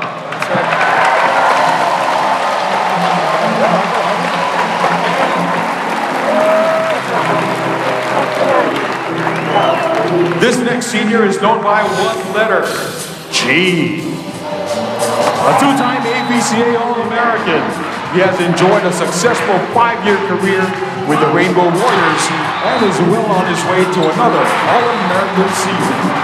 He has 113 career starts under his belt and will finish among the top 5 in program history in hitting percentage, block assists, and total blocks. A two-time All-Big West performer, he ranks among the top 10 nationally in blocks per set for the 3rd consecutive season. He says he will miss his teammates and people of Hawaii the most. This senior will receive his bachelor's degree this May in mechanical engineering. Volleyball fans, let's hear it one more time for the 6'7" middle blocker from Rio de Janeiro, Brazil, number 21, Guilherme Vos Messias dos Santos. A standing ovation here in the Simplify Arena at Stan Sheriff Center for Guilherme Vos, who will go down in the history books as one of the all-time greatest middle blockers to ever wear a Rainbow Warrior jersey, a starter from his freshman year who has really helped quietly lead this team in various ways, proving to be an efficient hitter, going down in the history books for his hitting percentage, for his blocking, but his veteran leadership will be what's missed the most. What can you say other than lead by example? He has been someone who has come into the program, known where he has stood from the beginning, and has worked incredibly hard. He's been the silent killer that this team has been able to do what they've accomplished over the last 4 years.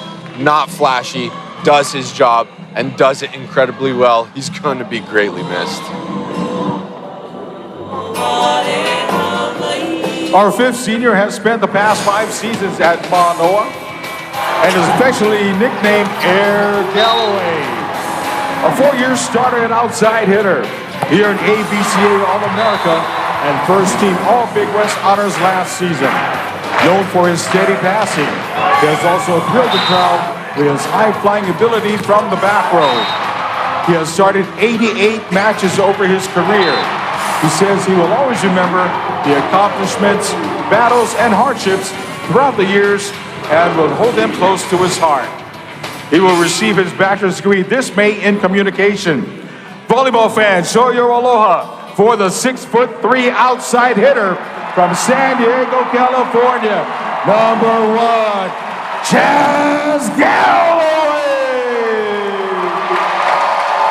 Chaz Galloway, a fan favorite from the first day he stepped foot on this Terraflex. The crowd showing him love here tonight. An amazing 4-year career. Played in 3 national championship finals, helping Hawaii, of course, to 2 national titles. But Chaz Galloway has been such a steadying force for this team over the years and really has just proven that good things come in small packages. Known for his leaping ability and just his dynamic play, Chaz Galloway will be a player that many Rainbow fans will remember for a long time. What can you say other than just someone really special to this program? It's not often that you come in as a freshman and you play on such a national stage against one of the top teams in the country, BYU, and you're the spark that the Hawaii team needs for the next 4 years. He's done an incredible job throughout his seasons here, and he's going to be greatly missed.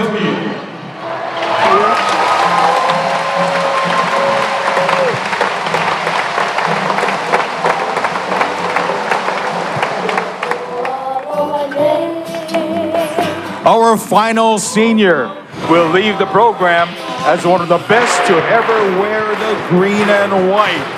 His career, unfortunately, came to an end sooner than he expected, but his legacy will always be remembered. He is a two-time AVCA All-American who was an integral part of the team's run of 3 consecutive national championship match appearances.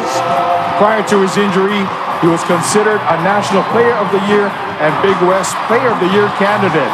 He ranks among the program leaders all-time in service aces and service ace average.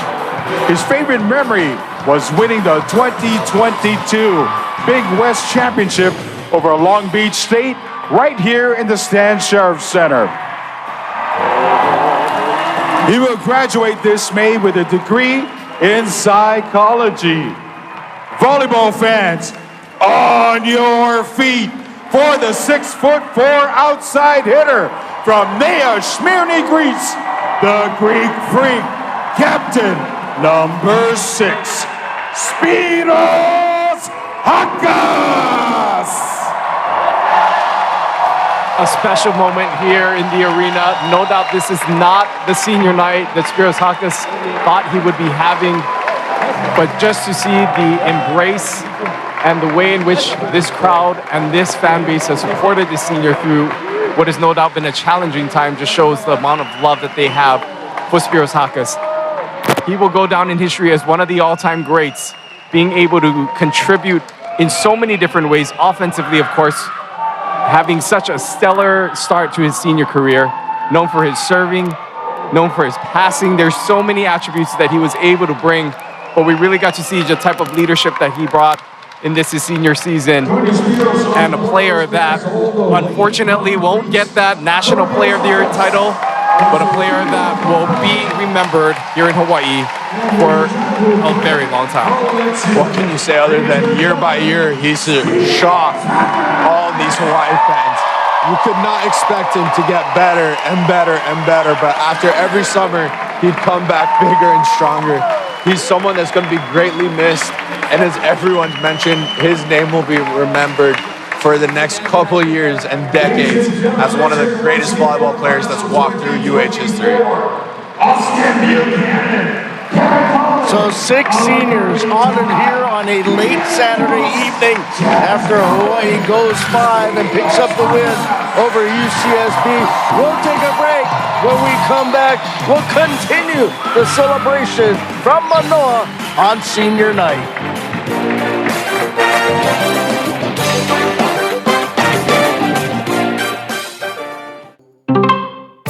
Part of your day.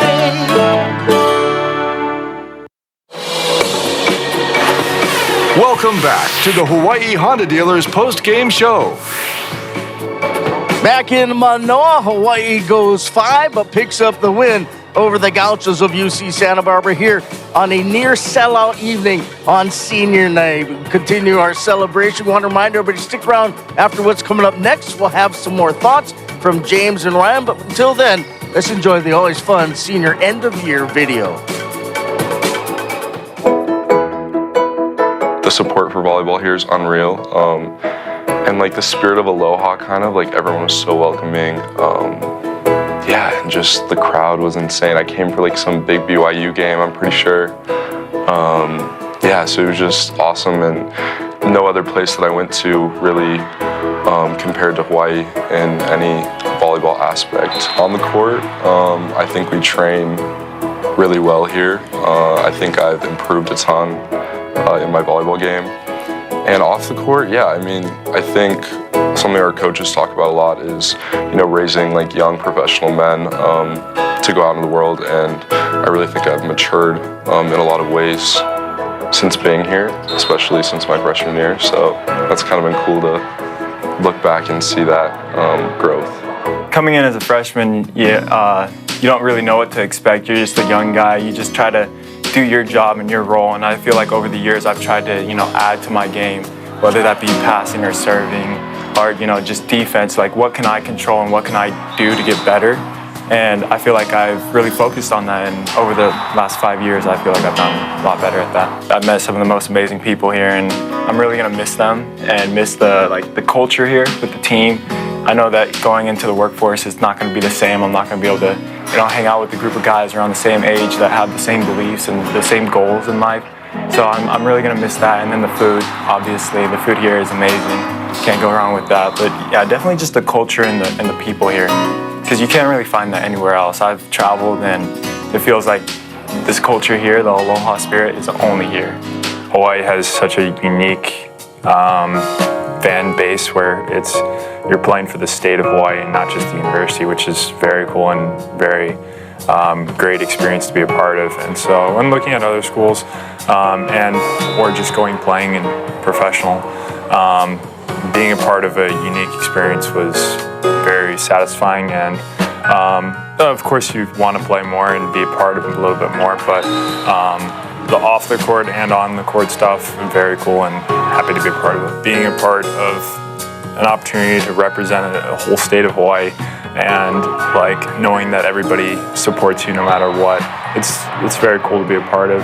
It's been a life-changing experience being able to just like walk. Today I went and get some poke and the uncle knows me by name and says that he was watching the game yesterday, stuff like that. It's really the feeling of community, especially after being here for that long and being on the court for that long.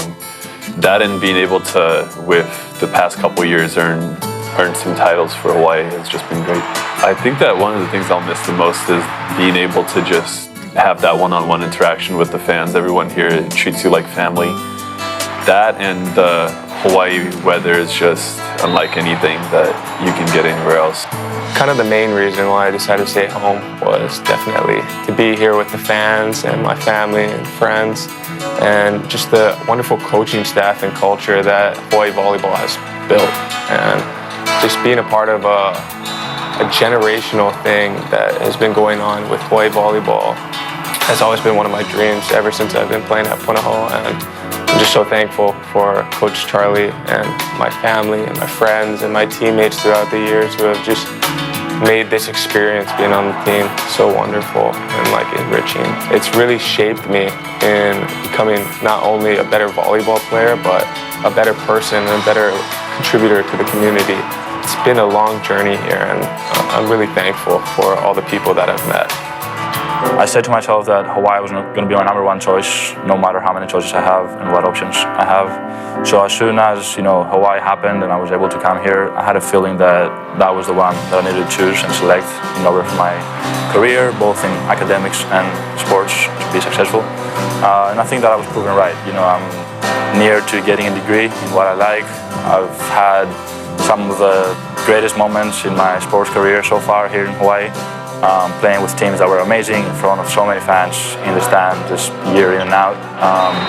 So I think that I wouldn't change anything. If I went back, I would do the same thing again. Big thank you to all the fans that have supported us throughout the years, throughout good and bad. We had, as a sports team and as people, we have good and bad times. But I think what's more important is when you have people that care for you and are there for you in all those moments. So I think this is very rare to find, especially in sports. So just really appreciative to the fans and the people that helped us do that here.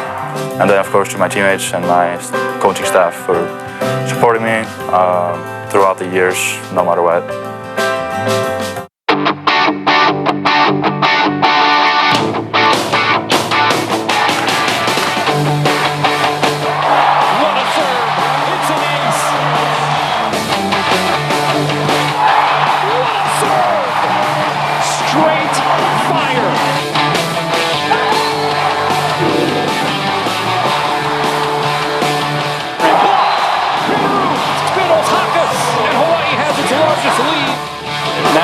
Slowed down by the tape. Troy chases down the second touch. Galloway with the swing and gets the kill.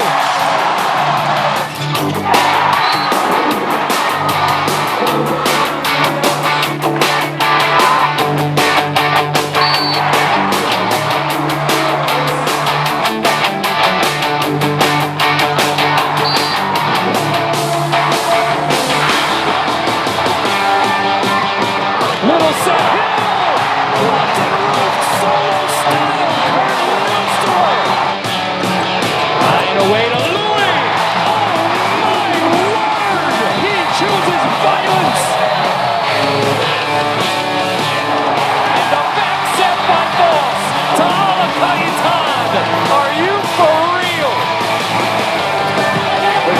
Hawkins.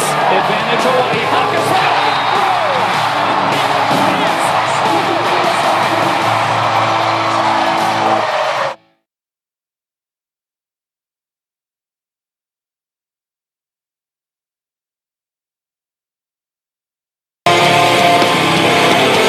From Spectrum Sports, it's the Hawaii Honda Dealers post-game show.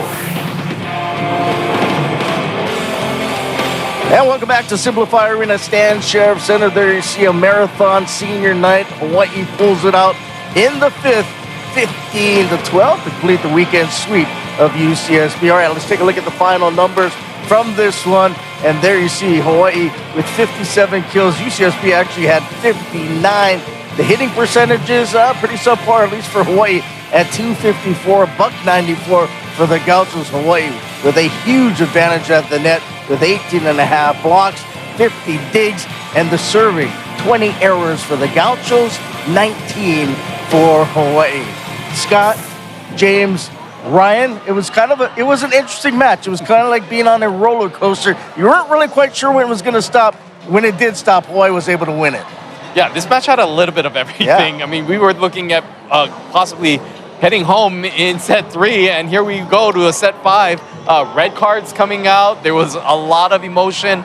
We saw different lineups, of course, and it really was just a match that was all over the map. And then to have a senior ceremony right after that, this may be one of the most unique senior nights we've ever had, I think. Brian, I really agree with you. There was a roller coaster is a perfect example of what tonight was, but it also reminded me of the Irvine match 2 weeks ago. Again, two teams battled it out. It was close, neck to neck, all throughout the entire set, and then 20th point, it was whoever was going to be the best for those last 5 points. And Hawaii was really good for the first 2 sets, Santa Barbara for the other ones. But then what I enjoyed watching was Hawaii had a really big spark in that 5th set, something that they didn't carry out throughout the entire match. I think the emotion really dropped off after the 2nd set for Hawaii, and they brought it back up in the 5th set, so it was exciting to watch that. You know, it's been, 3 weeks since Spruce went down. You can still tell that this team is trying to figure things out. Very inconsistent. Yeah, and I mean, one of the things, though, that was really nice to see was Louis Sakonoko just turn it to another gear. I mean, at the end of the 4th set and then going into that 5th set, he was determined to help this team and lead this team to victory. And you could even see it during the timeouts. He was the one that was talking to the team saying, we're going to go after every ball, we're going to fight. It's very refreshing to see a freshman take on that sort of leadership mantle and kind of take the team on his shoulders, because I think that at times Hawaii needed that, and he really delivered in the end. Yeah, that was huge. And we talked about it. He's going to be a player that's going to have to step in, fill into that role. Again, not expecting to play as great as Spiros did, but being able to balance out the offense, he did an incredible job of it. And I think he's finding his groove of being a little bit more steady. We're not seeing the super big highs or the big lows. He's playing a lot more steady. My biggest thing that I love about Louis that's gone a little bit unseen is his defense. He's super gritty on defense. He chases down balls, lays out with one hand, literally sprawls 8 feet away from him sometimes, gets some incredible digs. I'm going to be very excited to watch him play over the next 4 years. Yeah, and then the guy that's setting him is also a freshman, so the future definitely looks bright. All right, let's take a look at the current updated Big West Conference standings. They're brought to you by, of course, Steve's Plumbing. Long Beach State, the lone unbeaten, sitting at 6-0, followed by UCI, who is a game back. Hawaii now moves into 3rd place, leapfrogging UCSB. So Hawaii sitting at 3-3 in the league, 20-4 overall, with an RPI of number 6. So the upcoming schedule for Hawaii, guess what? It doesn't get any easier. Actually, it's going to get harder. They're going to head out on the road for 2 series. Up first next Friday and Saturday, it's going to be UC Irvine, and then they'll stay on the mainland, head south to San Diego for a pair against UCSD before coming back home for the Big West Conference quarterfinals on April 18th. And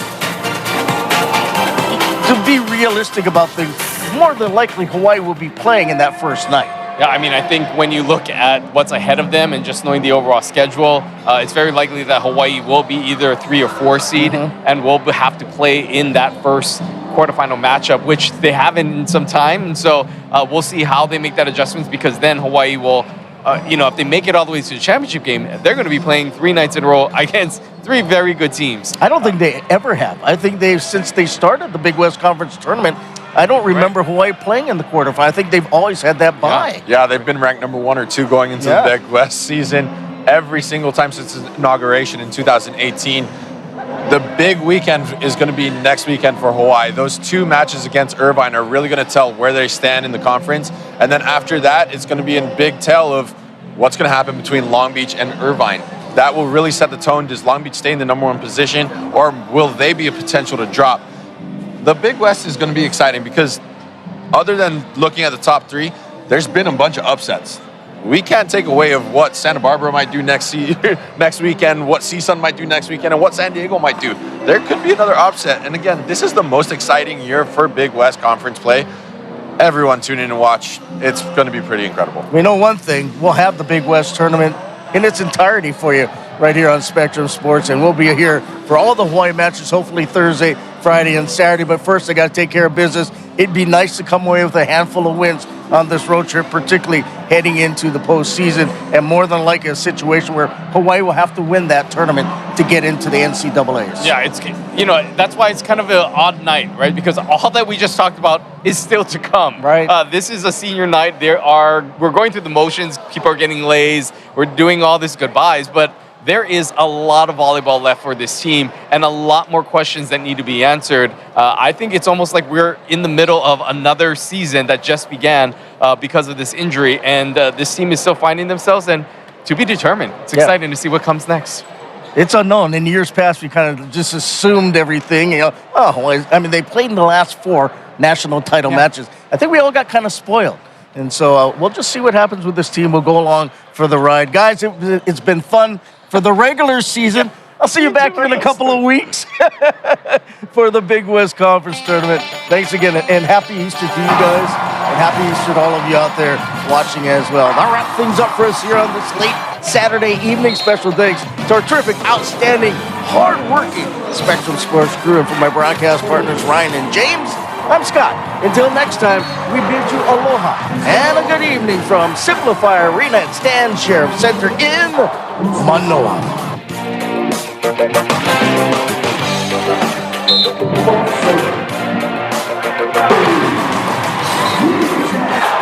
Just the